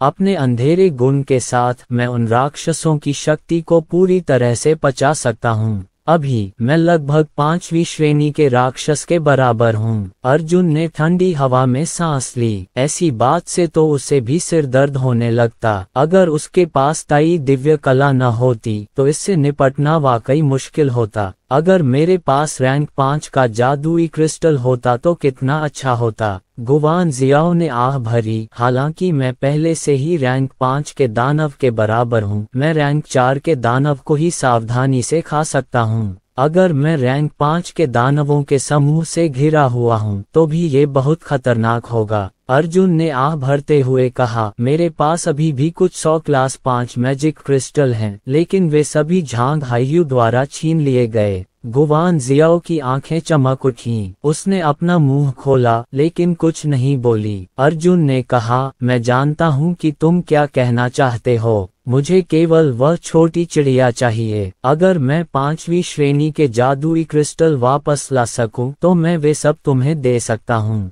तुम मेरे लिए बहुत अच्छे हो। गुवान जियाओ का चेहरा थोड़ा लाल हो गया जब उसने अपना माथा अर्जुन के कंधे पर रख दिया। अर्जुन को समझ नहीं आ रहा था कि उससे कैसे बात करे। वह मन ही मन इस औरत से डरता था, पर अब उसे उसके लिए थोड़ी तकलीफ भी हो रही थी। उसने उसके साथ कभी अच्छा व्यवहार नहीं किया था। उसने उससे झूठ बोला था और लगभग उसे मार ही डाला था। हालांकि जब तक वह उससे अच्छी बातें करता वह उसे एक खजाना समझती। मानो उसने पूरा आसमान ही उतार कर उसे दे दिया हो। अर्जुन को लगा कि इस तरह की सुंदरता को सहन करना थोड़ा मुश्किल था और वह थोड़ा शर्मिंदा भी था। अर्जुन जानती थी कि उसने अतीत में उसके साथ कितना बुरा व्यवहार किया था, जिससे उसके प्रति उसका अपराध बोध बढ़ गया। एक क्षण यहीं रुको, जाओ मत। अर्जुन ने गुवान जियाओ को सड़क के किनारे खड़े रहने को कहा और खुद मुड़कर चला गया। थोड़ी देर बाद अर्जुन अपने हाथ में कमल का पत्ता लेकर वापस आया। कमल का पत्ता अभी भी गर्म था। अर्जुन ने कहा, जब मैं स्टील रोड पर था तो मैंने एक बार स्वादिष्ट भुना हुआ चिकन खाया था। मैं अभी एक डेली में गया और खुद एक बनाया। मुझे आश्चर्य है कि क्या यह असली स्वाद है या नहीं। मुझे आश्चर्य है कि क्या यह आपके स्वाद के अनुकूल है। इसे आजमाएं। गुवान जियाओ ने उसे उठाया नहीं, मानो उसने दुनिया की सबसे अविश्वसनीय चीज देख ली हो। उसने दोनों हाथों से अपना चेहरा ढक लिया और 2 कदम पीछे हट गई। उसका चेहरा भय से भर गया था और उसकी उंगलियों से आंसुओं की चमक बह रही थी। वह रोई नहीं, उसका चेहरा अब भी पहले जैसा ही था, लेकिन उसके आंसू गिरते रहे। अर्जुन ने अजीब तरह से कहा, ऐसा मत करो, ये तो बस एक मामूली भुना हुआ चिकन है। असल में मुझे समझ नहीं आ रहा कि मैं तुम्हारा शुक्रिया कैसे अदा करूं। जब भी मैं खतरे में होता था तो आप हमेशा बिना किसी हिचकिचाहट के मेरी मदद के लिए आगे आते थे, भले ही मैंने एक बार आपसे झूठ बोला था। मेरे पास आपको धन्यवाद देने के लिए और कुछ नहीं है। मेरे पास बस यही बचा है। गुवान जियाओ ने चुपचाप भुना हुआ चिकन लिया, सिर नीचे किया और उसे धीरे से काटा। काटते हुए उसके गालों पर आंसू गिरते रहे। ऐसा क्यों हो रहा है? अर्जुन समझ नहीं पा रहा था। आम लड़कियां हमेशा अपने मर्दों से अंतहीन मांग करती रहती थीं। चाहे आप उन्हें कितना भी फायदा पहुंचाएं, उन्हें फिर भी लगता था कि यह काफी नहीं है। लेकिन गुवान जियाओ के शरीर पर बिल्कुल उल्टा था। अर्जुन अगर नाराज न भी होती तो भी अगर वह सामान्य लहजे में कुछ कहती तो वह खुश हो जाती। अर्जुन को नहीं पता था कि उसने उसे कहाँ आकर्षित किया था, जो पूरी तरह से अनुचित था। वह तो बस एक उड़ाऊ पुत्र था, एक असभ्य व्यक्ति जो रीति रिवाजों को नहीं समझता था, बस इतना ही। अगर तुम हर बार रोते रहोगे तो मैं भविष्य में तुम्हें कुछ भी देने की हिम्मत नहीं कर पाऊंगा। अर्जुन ने ऐसे चिढ़ाया जैसे वह मजाक कर रहा हो। गुवान जियाओ अचानक घबरा गई। उसने अर्जुन की कलाई कसकर पकड़ ली। उसकी आंखें विनती से भर गईं। ऐसा लग रहा था जैसे किसी बच्चे को अभी अभी मिला खिलौना अचानक बेरहमी से छीन लिया गया हो। अर्जुन का दिल नर्म पड़ गया और उसने जल्दी से कहा, मैं तो बस मजाक कर रहा था, तुम्हें ऐसा होने की जरूरत नहीं है। जैसे ही वे बात कर रहे थे, अचानक एक छाया उनके सिर के ऊपर वाली इमारत के पास से गुजरी। अर्जुन तुरंत गंभीर हो गया। उन्होंने पहले भी कुछ लोगों को अजीब पदचिह्नों के साथ देखा था, लेकिन वे सभी पश्चिमी सम्राट द्वारा भेजे गए स्काउट थे। हालांकि अभी जो लोग वहां से गुजरे वे बिल्कुल अलग थे। इस व्यक्ति की तकनीक असाधारण रूप से संवेदनशील थी, अंधेरी रात में किसी प्रेत की तरह। यदि अर्जुन ने मन की क्षमता पर नियंत्रण नहीं किया होता तो संभवतः वह उस व्यक्ति के अस्तित्व का पता नहीं लगा पाता। कौन है ये? अर्जुन का दिल कांप उठा। उस आकृति की ताकत ने पहले ही अर्जुन को चौंका दिया था। गुवान जियाओ भुने हुए चिकन को दोनों हाथों से पकड़े हुए अर्जुन को गलत नजरों से देख रही थी। वह अर्जुन के शरीर में पूरी तरह डूबी हुई थी और खुद को बाहर नहीं निकाल पा रही थी। उसे उस बाहरी चीज में कुछ भी अजीब नहीं लगा। चलो उसे पकड़ते हैं। अर्जुन ने गुवान जियाओ को खींचा और चुपचाप उसके पीछे चल दिया। हालांकि उस व्यक्ति की गति बहुत तेज थी, जैसे रात के आकाश में एक काली रेखा खामोश होकर कट रही हो। अगर किसी व्यक्ति की गति बहुत तेज होती तो हवा के टूटने जैसी आवाज जरूर आती। कम से कम इससे हवा में उतार चढ़ाव तो होता ही। लेकिन उस व्यक्ति ने ऐसा नहीं किया। वह हवा में उड़ रहा था, उसकी गति बहुत तेज थी, लेकिन वह उस पत्थर के समान था जो पानी पर जरा सी भी लहर पैदा किए बिना पानी से बाहर उड़ गया। अर्जुन ने ऐसे आंदोलन के बारे में कभी नहीं सुना था। अध्याय 1367 हम किसका पीछा कर रहे हैं? गुवान शियाओ ने उत्सुकता से पूछा। उसने सामने रात के आसमान की ओर देखा, लेकिन उसे कुछ दिखाई नहीं दिया। मुझे नहीं पता। अर्जुन के चेहरे पर गंभीरता थी जब उसने कहा, वह निजी तकनीक बहुत अजीब है। इसका पता लगाना लगभग नामुमकिन है। यदि अर्जुन में देखने की क्षमता नहीं होती तो वह उस व्यक्ति के अस्तित्व को नहीं खोज पाता, यहाँ तक कि लेलियां ज्ञान की आंखें भी नहीं। अंत में बिजली की प्रकाश विद्युत आंख अभी भी देखने की एक क्षमता थी। अगर प्रतिद्वंद्वी हवा या आध्यात्मिक ऊर्जा में कोई उतार चढ़ाव नहीं छोड़ता तो वह अभी भी उसे नहीं देख पाएगा। अर्जुन ने पाया कि उसकी आंखें उस व्यक्ति की गति को भी नहीं पकड़ पा रही थीं। हालांकि उस व्यक्ति की गति तेज नहीं थी और वह प्रकाश की गति तक बिल्कुल भी नहीं पहुंचा था। जहां तक मन की आंखों का सवाल है, वह महसूस कर सकती थी कि कोई वस्तु अस्तित्व में नहीं है। वह उस व्यक्ति को देख तो नहीं सकता था, लेकिन महसूस कर सकता था कि कोई चीज सचमुच तेजी से घूम रही है। क्या ये युवा प्रतिभाशाली लोग हैं जो मार्शल आर्ट प्रतियोगिता में भाग लेने जा रहे हैं? गुवान जियाओ ने पूछा। अर्जुन ने अपना सिर हिलाया। यह असंभव है। मैंने पहले कभी ऐसी बहाव तकनीक नहीं देखी। क्या ये प्रकृति संप्रदाय के लोग हो सकते हैं? वे इतने शक्तिशाली हैं। गुवान शियाओकी ने कहा। वह और अर्जुन दोनों ही ग्रामीण थीं और इस बिल्कुल नई दुनिया के बारे में ज्यादा नहीं जानती थीं। अर्जुन ने फिर भी अपना सिर हिलाया। अगर वह झांग हायू पहले चरण का सदस्य है तो उसकी ताकत वास्तव में बहुत जबरदस्त है, लेकिन वह निश्चित रूप से इतना दुर्जय नहीं है। ली के शक्तिशाली होने या न होने से उसके सामने वाले व्यक्ति का कोई लेना देना नहीं है, बल्कि उसकी चाल ढाल की तकनीक बहुत रहस्यमयी है और उसे सामान्य ज्ञान से नहीं समझा जा सकता। अर्जुन अभी भी उस व्यक्ति की आध्यात्मिक ऊर्जा में उतार चढ़ाव का पता नहीं लगा पाया था। उसने अपनी बिजली जैसी आंखों से देखा कि उसके सामने कुछ भी नहीं था, बस एक खाली रात थी। हालांकि अपने दिमाग और आंखों से वह वास्तव में उस व्यक्ति के अस्तित्व को महसूस कर सकता था।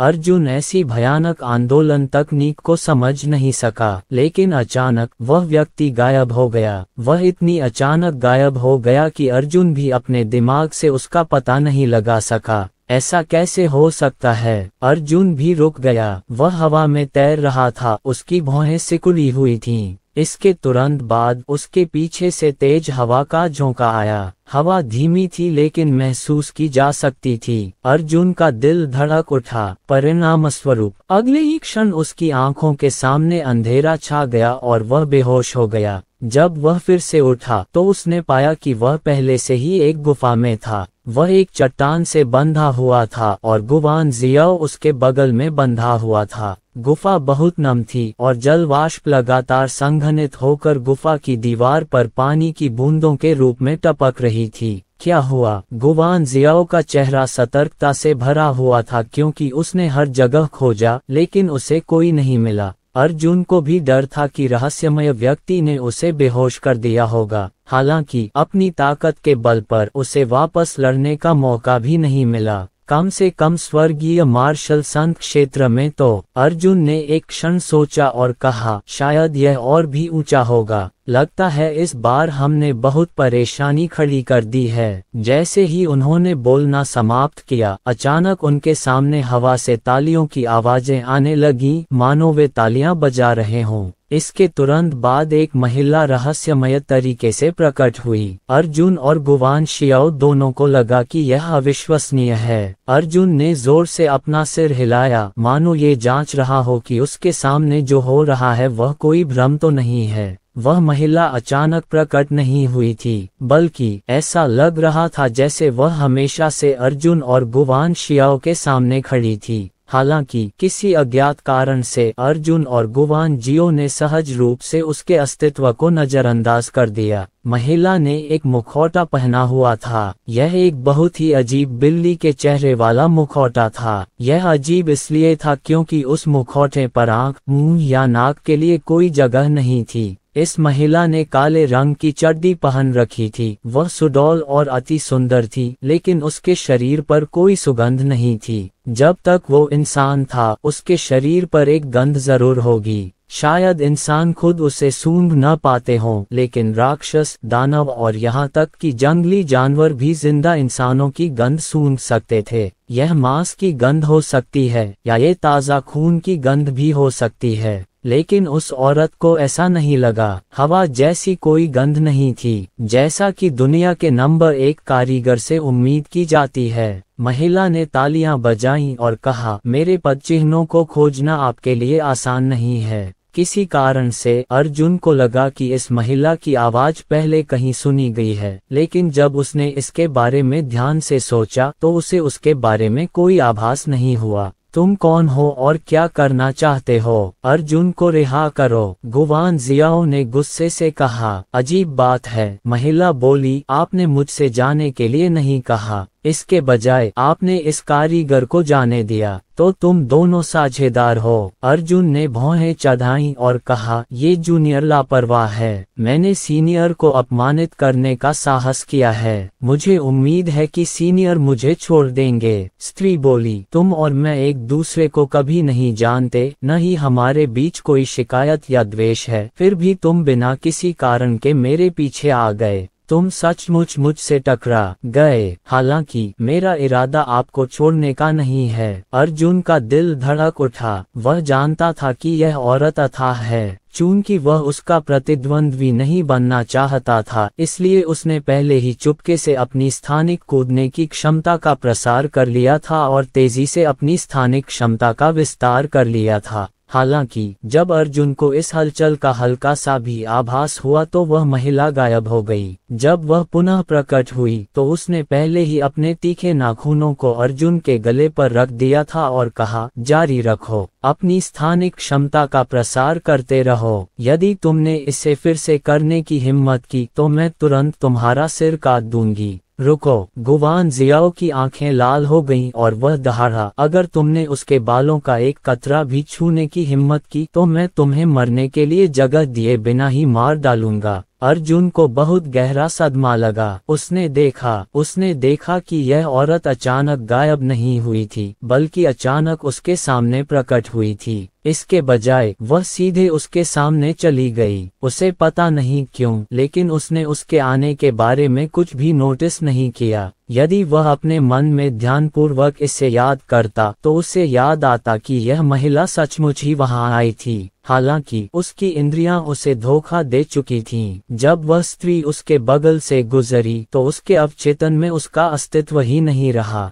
ये किस प्रकार की आंदोलन तकनीक थी? तस्क औरत बोली, तुम सच में प्रेमी हो। हालांकि अपने दिल की नफरत मिटाने के लिए मुझे तुम में से एक को मारना होगा। आप लोग तय करें कि कौन मरेगा और कौन जीवित रहेगा। मुझे मार दो और उसे जाने दो। गुवान जियाओ को जरा भी हिचकिचाहट नहीं हुई। उसकी बात उस औरत की बातों से बिल्कुल मेल खाती थी। इससे पहले कि महिला जिंदा शब्द पूरा कर पाती, उसने अर्जुन को पीछे छोड़कर स्वयं मरने का निर्णय ले लिया था। अर्जुन ने गुवान जियाओ को आश्चर्य से देखा और कहा, आप क्या बकवास कर रहे हैं? मैं कैसे कर सकता हूँ? इससे पहले कि अर्जुन बोलना समाप्त कर पाती, गुवान जियाओ ने पहले ही महिला के चेहरे पर थूक दिया था। अर्जुन दंग रह गया। बेशक वह समझ गया था कि गुवान जियाओ ने ऐसा क्यों किया। गुवान जियाओ जानता था कि अर्जुन से बहस करना बेकार है, इसलिए उसने सीधे उस महिला को नाराज कर दिया और उसे उसकी हत्या करने दी। क्या यह इसके लायक है? महिला ने कोई हरकत नहीं की, लेकिन मास्क पर लगी लार गायब हो गई। उसने गुवान जियाओ की ठुड्डी को अपनी उंगली से पकड़ा और कहा, तुम्हारे पास दुनिया में एक दुर्लभ अंधकार में गुण है और तुम एक राक्षस की शक्ति के साथ पूरी तरह से घुल मिल गए हो।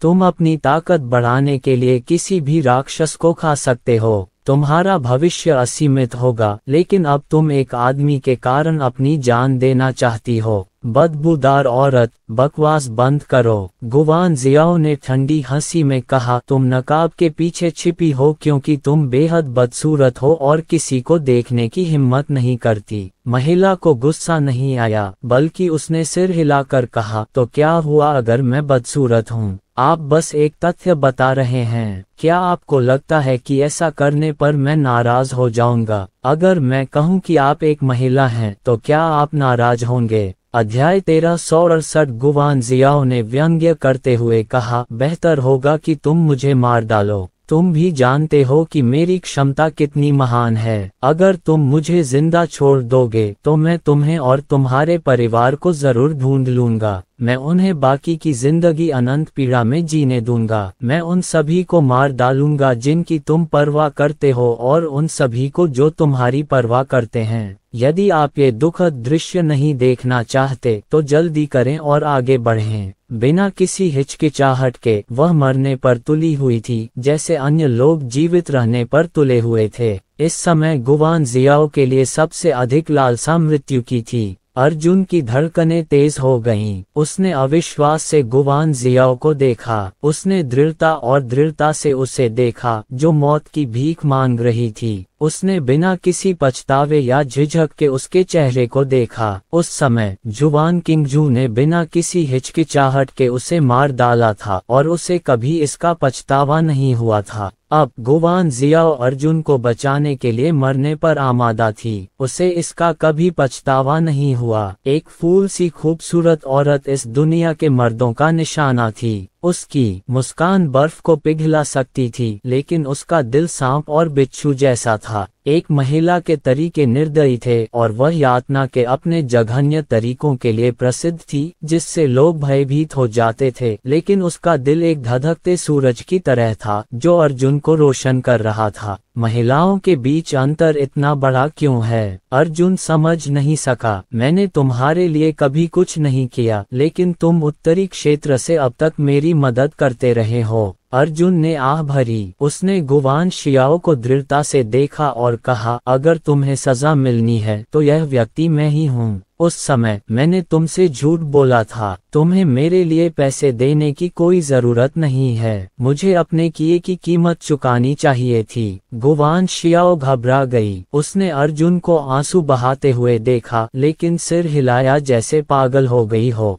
चुप रहो कमीने, तुम्हें मुझसे ऐसा कहने का कोई हक नहीं है। अगर तुम मर गए तो मैं भी मर जाऊंगी। मैंने बहुत से लोगों को मार डाला है और मैं मरने लायक हूँ। बदबूदार औरत, जल्दी करो और मुझे मार डालो। तुम किस बात से हिचकिचा रही हो? क्या तुम मुझसे डरती हो? हा। महिला ने अपनी ठुड्डी पकड़ी और उन दोनों को ऐसे देखा जैसे वे कोई नाटक देख रहे हों। चूंकि तुम मरना बहुत चाहती हो, इसलिए मैं तुम्हारी इच्छा पूरी करूंगा। नहीं। अर्जुन घबरा कर चिल्लाया, उसे मत छुओ। अगर तुम मुझे मारना चाहते हो तो मार दो। मैं तुम्हारा पीछा कर रहा था। इसका उससे कोई लेना देना नहीं है। मत। इससे पहले कि वह बोलना समाप्त कर पाती, महिला ने अचानक अपना हाथ उठाया और गुवान जियाओ की छाती में घुसा दिया। उसके नाखून चाकू की तरह तीखे थे, जो आसानी से गुवान जियाओ की चौंकाने वाली रक्षात्मक शक्ति को भेदते हुए उसके पूरे हाथ को उसके दिल में घुसा रहे थे।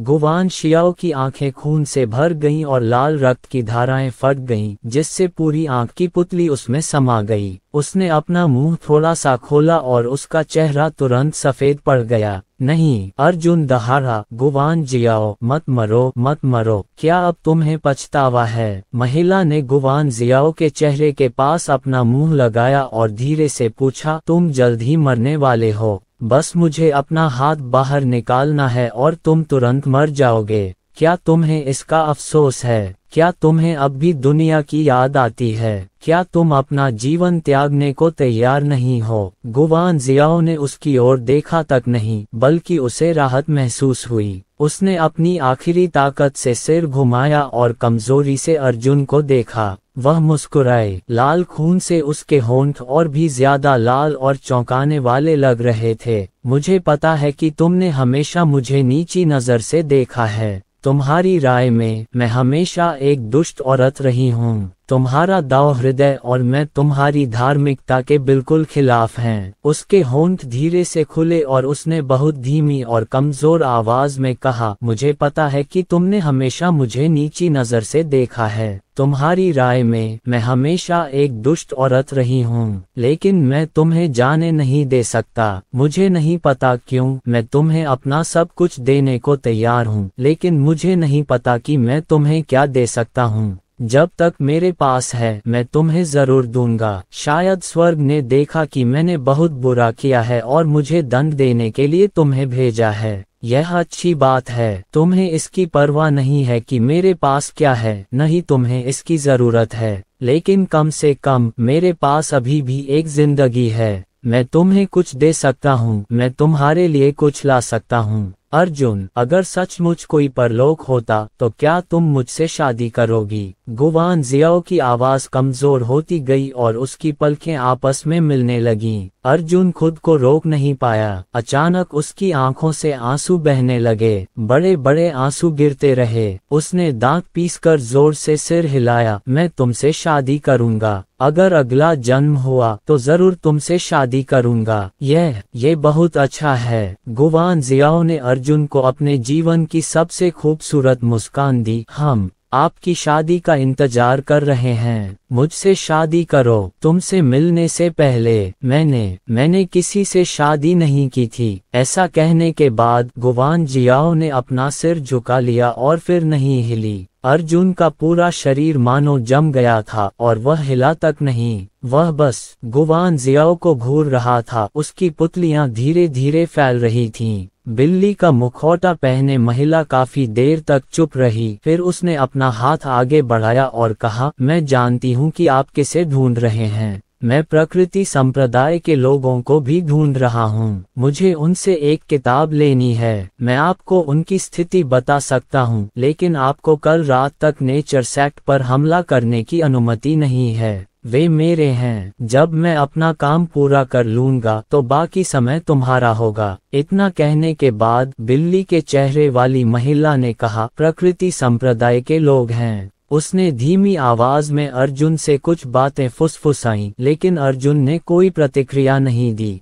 वह बस गुवान जियाओ के पहले से ही पीले और ठंडे चेहरे को घूरता रहा। इतना कहकर वह महिला मुड़कर चली गई। गुफा के द्वार पर पहुंचकर उसने अचानक मुड़कर अर्जुन से कहा, इस महिला के साथ अच्छा व्यवहार करो। इसने तुम दोनों की जान बचाई है। ये बहुत ही मूल्यवान है। इतना कहकर वह औरत गायब हो गई। शायद जैसे वह आई थी वैसे ही वह सीधे गायब नहीं हुई, बल्कि उड़ गई या पैदल ही चली गई। हालांकि अर्जुन इस प्रक्रिया का पता नहीं लगा सका। हालांकि अर्जुन उस महिला के अंतिम शब्दों से स्तब्ध रह गया। उसके और गुवान जियाओ के शरीर पर लगी रस्सियां अपने आप ही हट गईं। गुवान जियाओ की बात करें तो वह अर्जुन को घूरती रही। उसने आंखें खोलीं। उसकी छाती का जख्म गायब हो गया था। ठीक नहीं हुआ था, बल्कि गायब हो गया था। ऐसा लग रहा था जैसे वह पहले कभी दिखाई ही न दिया हो। गुवान जियाओ को खुद यकीन नहीं हो रहा था कि उसके साथ क्या हुआ है। उसने अपना मुंह खोला और बोलना चाहती थी। हालांकि अर्जुन ने पहले ही उसे अपनी बाहों में कसकर जकड़ लिया था। उसे डर था कि उसकी जान अचानक फिर से चली जाएगी। आप अभी भी जीवित हैं, ये बहुत अच्छी बात है। गुवान जियाओ भी फूट फूट कर रोने लगा और अर्जुन को कसकर गले लगा लिया। अर्जुन एक बार फिर इस महिला के पागलपन से हैरान रह गया। जब उसने अपनी आंखें खोली तो सबसे पहले उसने कहा, क्या मैं अभी भी जीवित हूँ? लेकिन उसने कहा, तुम अभी भी जीवित हो। मैं जिंदा हूँ और तुम जिंदा हो। अर्जुन ने जोर से सिर हिलाया, हम सब जिंदा हैं। मत रो। गुवान जियाओ आधा कदम पीछे हट गया और दोनों हाथों से अर्जुन के आंसू पोंछे। तुम मेरी नजर में हीरो हो। तुम अपनी लाश उठाकर साथ मरने की हिम्मत कैसे कर सकते हो? यह अर्जुन है जो दुश्मन बनने की हिम्मत रखती है और कभी आधा कदम भी पीछे नहीं हटती। आप रो नहीं सकते। अगर तुम रोओगे तो यह अर्जुन नहीं होगा। मैं रो नहीं रही हूँ, अर्जुन ने कहा। मैं बस बहुत खुश हूँ। गुवान जियाओ ने हंसते हुए कहा, अभी भी जीवित हूँ तो निश्चित रूप से मुझे खुश होना चाहिए। अगर मैं खुश हूँ तो मुझे हंसना चाहिए। अर्जुन ने उसे कसकर गले लगाया और कहा, तुम मूर्ख महिला हो, मैं खुश नहीं हूँ क्योंकि मैं जीवित हूँ। मुझे खुशी है कि तुम अभी भी जीवित हो। जब उसने सोचा कि गुवान जियाओ मर चुका है तो उसे अचानक एहसास हुआ, यह पागल औरत जिससे वह हमेशा नफरत करता था और डरता था, उसके दिल में पहले से ही एक महत्वपूर्ण और अपूरणीय स्थान रखती थी। लेकिन क्यों? अध्याय 1369। गुवान जियाओ मुस्कुराया और कहा, क्या आप मुझे स्वीकार कर रहे हैं? अर्जुन ने उसे गंभीरता से देखा और कहा, क्या तुम्हें अभी भी याद है कि मैंने तुमसे क्या वादा किया था? मैंने कहा था कि अगर दूसरा जीवन मिला तो मैं तुमसे शादी करूंगी। मेरे दिल में तुम एक बार पहले ही मर चुकी हो, इसलिए आज मैं तुमसे शादी करना चाहता हूँ। मैं चाहता हूँ कि तुम मेरी अर्जुन की औरत बनो। गुवान जियाओ की आंखें चौड़ी हो गईं और वह अचानक आधा कदम पीछे हट गई। उसका दम घुट रहा था और उसे यकीन नहीं हो रहा था कि यह सब इतनी जल्दी हो गया। मुझे नहीं पता क्या हो रहा है, अचानक तुम मेरे दिल में बस जाओगे। अर्जुन ने दृढ़ता से कहा, एक पल के लिए तो मुझे भी लगा कि मैंने तुम्हारी बात इसलिए मानी क्योंकि मैं तुम्हारे लिए दोषी महसूस कर रहा था, लेकिन अब मुझे पता है कि मैं सचमुच तुम्हारी परवाह करता हूँ। गुवान जियाओ ने अपना चेहरा ढक लिया और फिर से रोने लगी। अर्जुन ने उसे अपनी बाहों में लिया और धीरे से कहा, अतीत में तुम ही थी जिन्होंने मुझे जाने से मना कर दिया था, अब मैं ही हूँ जिसने तुम्हें जाने से मना कर दिया है। भले ही तुम दुनिया के छोर तक भाग जाओ, तुम तब भी मेरी औरत हो। भले ही यह मजबूरी हो, फिर भी मैं तुम्हें चाहता हूँ। गुवान जियाओ ने अर्जुन को शर्माते हुए दूर धकेल दिया। उसने अपना सिर नीचे कर लिया और शर्माते हुए बोली, क्या तुम सच में मुझसे शादी करना चाहते हो? अर्जुन ने दृढ़ता से सिर हिलाया, निश्चित रूप से। गुवान जियाओ ने फुसफुसाते हुए कहा, तो एक मिनट रुको, मैं अभी वापस आता हूँ। ऐसा कहकर वह मुड़ी और गुफा से बाहर भाग गई। अर्जुन सचमुच घबरा गया था, बस उसकी अपनी गुफा ही बची थी। वह शर्मिंदा था, इधर उधर घूम रहा था, यहाँ तक कि उसकी हथेलियों पर पसीना भी आ रहा था। घृणा, भय और प्रेम की यह भावना अत्यंत तीव्र और रोमांचक थी। दोनों एक दूसरे से नफरत करते थे और एक दूसरे को मार डालते थे, लेकिन आखिरकार वे इस मुकाम पर पहुंच ही गए। यहाँ तक कि खुद अर्जुन को भी लगा कि यह अकल्पनीय और बहुत मुश्किल था, लेकिन अभी अपनी सबसे छोटी बेटी के रूप में गुवान जियाओ का आकर्षक व्यवहार वास्तव में उसके भयानक रूप से बहुत अलग था जब उसने किसी की हत्या की थी। किसी कारणवश अर्जुन को स्वयं एक अवर्णनीय उपलब्धि का एहसास था। थोड़ी देर बाद गुवान जियाओ वापस आ गया। उसके लंबे बालों में 2 छोटे फूल थे और हाथों में फूलों का एक गुच्छा था। उसका चेहरा लाल था और वह झेंपते हुए अर्जुन को देख रही थी। अर्जुन मुस्कुराई, क्या तुम ऐसी पोशाक में मुझसे शादी करने जा रहे हो? दुर्भाग्य से मेरे हाथ में लाल कपड़ा नहीं है, अन्यथा मैं तुम्हारे लिए एक लाल टोपी बना दूंगी। गुवान जियाओ ने आगे बढ़कर अर्जुन को फूल दिए। अर्जुन ने इसे ले लिया और बोलना चाहा। गुवान जियाओ ने अपनी उंगली उसके होठों पर रख दी और कहा, मैं अभी तुमसे शादी नहीं करूंगी। मैं नहीं चाहती कि तुम आवेग में आकर मुझसे शादी करो। कुछ दिन पहले मैं तुमसे नफरत करता था और तुम्हें टुकड़े टुकड़े कर देना चाहता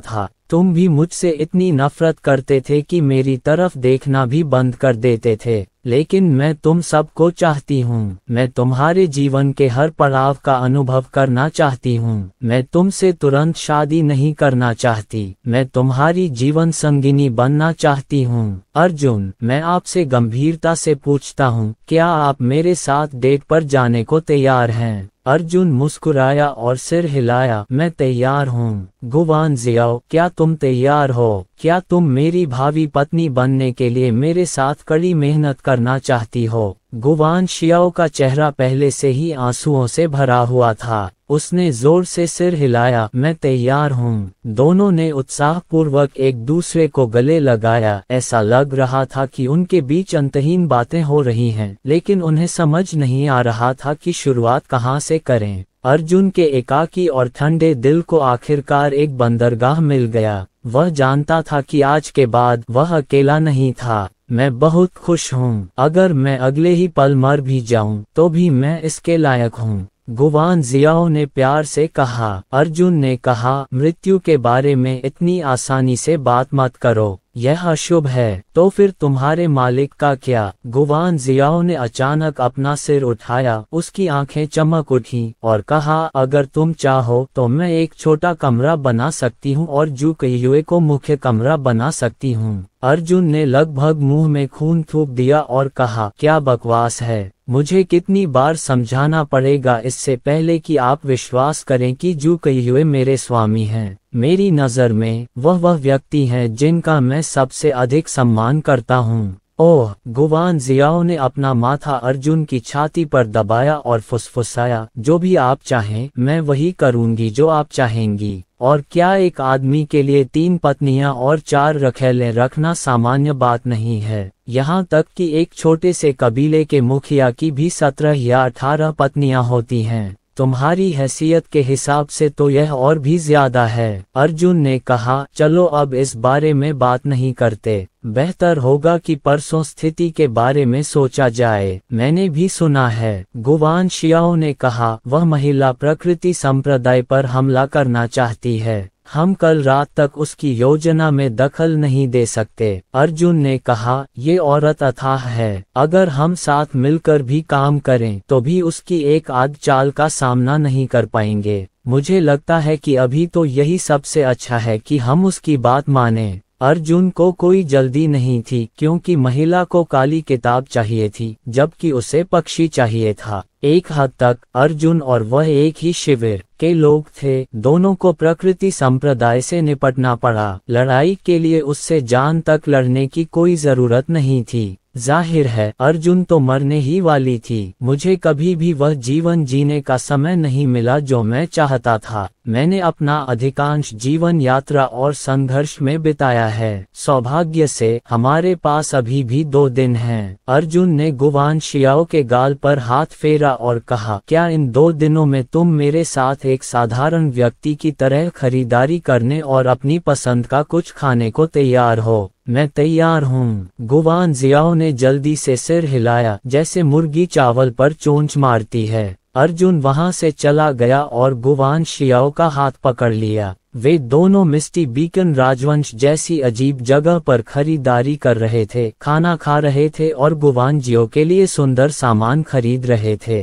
केवल 2 दिनों में ही वे सामान्य लोगों की तरह मार्शल आर्टिस्ट के रूप में अपनी पहचान भूल गए। इस अपरिचित वातावरण में ऐसा लग रहा था मानो वे पहाड़ों और नदियों के साथ खेल रहे हों। अर्जुन लगभग भूल ही गया था कि गुवान जियाओ कभी एक कुख्यात भूत चिकित्सक था जो अंतहीन यातना विधियों वाला एक पागल व्यक्ति था। गुवान शियाओ इस पूरे समय मुस्कुराता रहा था और इस जीवन काल की तुलना में उसकी मुस्कुराहटें और भी अधिक थीं। अगली रात, उसी रात महिला ने प्रकृति संप्रदाय पर हमला किया। अर्जुन और गुवान शियाओ गुफा में लौट आए। अर्जुन ने शांति से उसकी ओर देखा, एक शब्द भी नहीं कहा, लेकिन उसकी आंखें दृढ़ संकल्प से भरी थीं। गुवान जियाओ घबरा गई। वह 2 कदम पीछे हटी और फुसफुसाई, क्या सोच रही हो? अर्जुन ने अपनी आंखें सिकोड़ते हुए कहा, मैं आज तुम्हें चाहता हूँ। गुवान जियाओ चौंक गया और एक छोटे खरगोश की तरह गुफा से बाहर भाग गया। अर्जुन ने उसे पीछे खींच लिया। गुवान शियाओ के चेहरे पर घबराहट थी और उसका माथा पसीने से तर था। उसने डरते हुए कहा, मत करो, अभी बहुत जल्दी है। अर्जुन ने कहा, देर हो रही है, एक दिन ऐसा आएगा, मुझे डर है कि भविष्य में मुझे मौका नहीं मिलेगा। अप्रत्याशित रूप से गुवान जियो ने बुरी तरह संघर्ष किया और यहाँ तक कि चिल्लाया भी। अर्जुन ने उसकी आंखों में जो देखा वह शर्म नहीं बल्कि डर था। इस तरह का डर दुनिया में किसी की भी आंखों में दिखाई दे सकता है, लेकिन यह निश्चित रूप से गुवान जियाओ की आंखों में नहीं दिखना चाहिए। अर्जुन स्तब्ध रह गया। उसने गुवान शियाओ की दयनीय और कांपती हुई सूरत देखी और जल्दी से उसे गले लगा लिया। उसकी पीठ थपथपाते हुए उसने उसे दिलासा दिया, मैं बहुत रूखा था, मैं ऐसा दोबारा कभी नहीं करूँगा। गुवान जियाओ ने डर के भाव के साथ अपना सिर नीचे कर लिया और कहा, यह आपकी वजह से नहीं है, बल्कि इसलिए है क्योंकि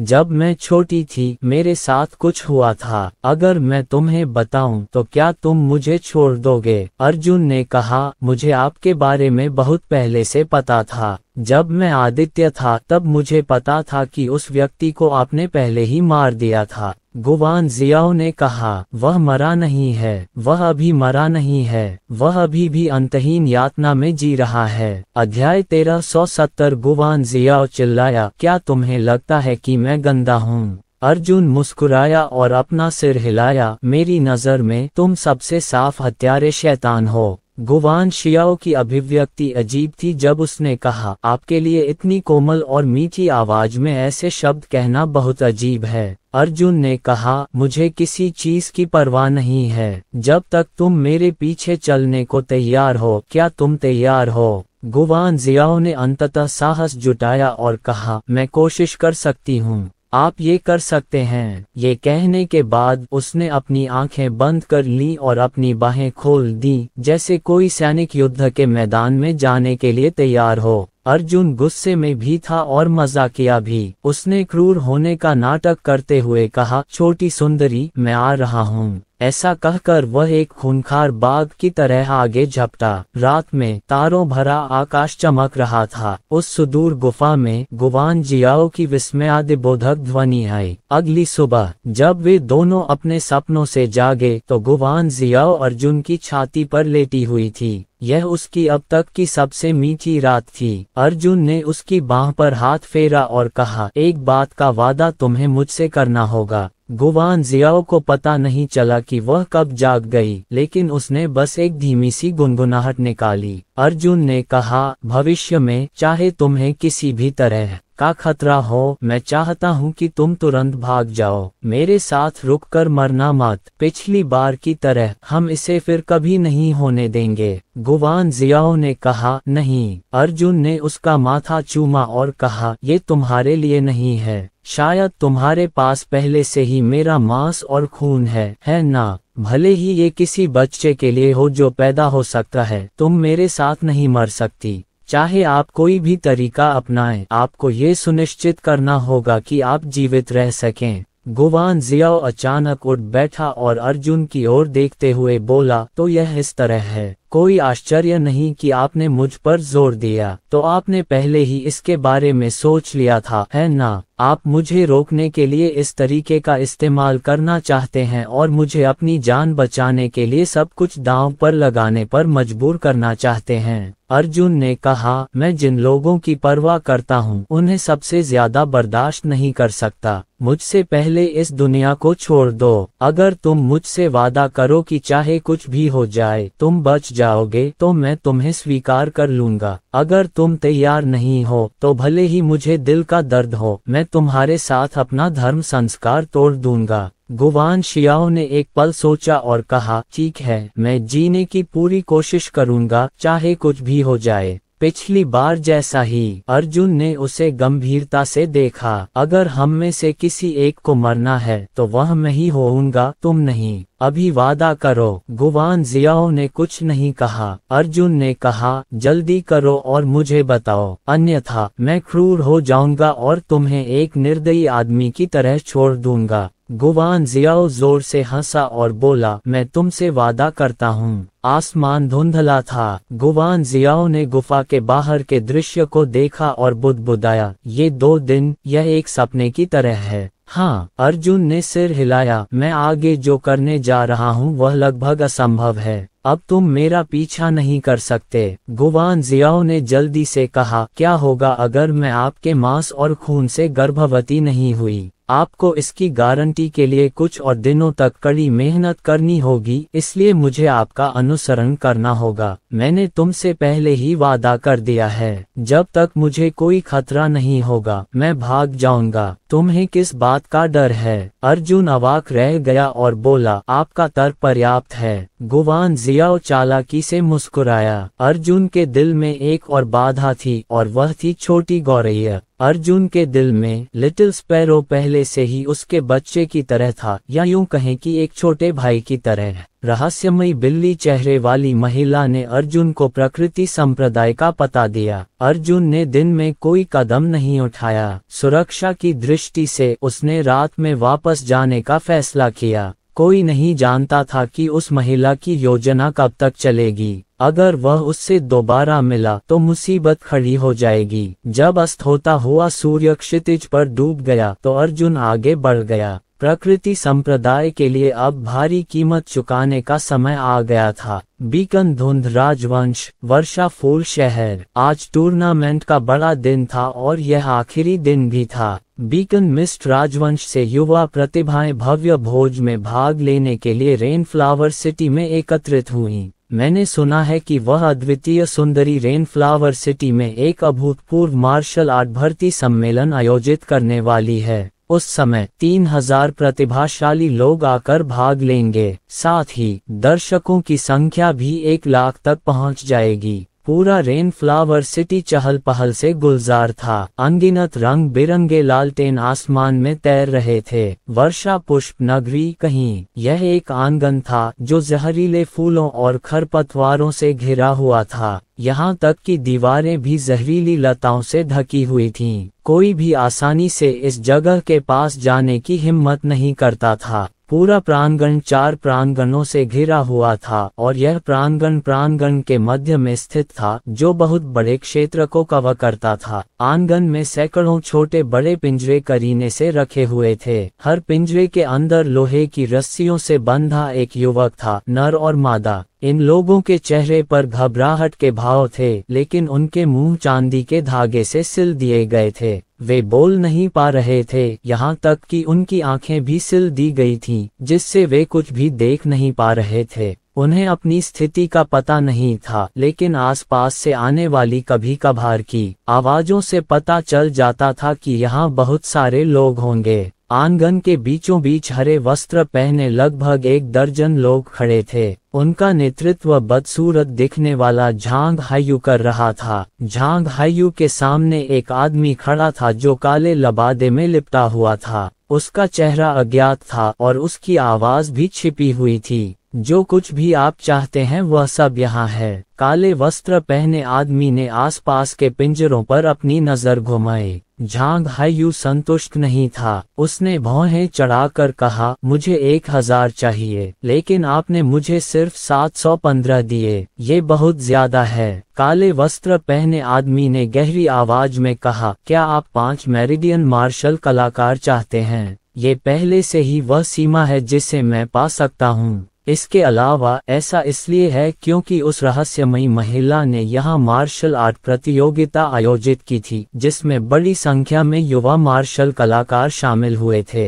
1000। तुम्हारी भूख बहुत ज्यादा है। अर्जुन हमेशा आकाश में रहता था, रात के अंधेरे में उन्हें देखता रहता था और उसने उनकी बातें भी सुनी थीं। वह नहीं जानता था कि बिल्ली के चेहरे वाली महिला सफल हुई थी या नहीं, लेकिन ये देखकर कि प्रकृति संप्रदाय को कोई नुकसान नहीं हुआ था, उसे संदेह हुआ और उसने पहले निरीक्षण करने की तैयारी की। उसकी आंखों में बिजली सी कौंधी और उसने पाया कि पिंजरे में बंद सभी युवक 5 नाड़ी विशेषताओं वाले मार्शल कलाकार थे। हालांकि वे 5 स्वर्गीय आध्यात्मिक मेरिडियन नहीं थे और उनमें से अधिकांश स्वर्गीय ग्रेड 1 मेरिडियन और पृथ्वी ग्रेड 4 मेरिडियन थे। इस नए संसार में मनुष्यों का सबसे बुरा क्षेत्र स्वर्गीय क्षेत्र से कम नहीं होगा। स्वर्गीय रैंक 1 मेरिडियन और पृथ्वी रैंक 1 मेरिडियन वाला व्यक्ति स्वर्गीय रैंक 1 मेरिडियन से ज्यादा प्रतिभाशाली होगा। हालांकि फिर भी सभी 5 मेरिडियन को इकट्ठा करना आसान नहीं होगा, भले ही वे स्वर्गीय आत्मा 5 मेरिडियन न हो।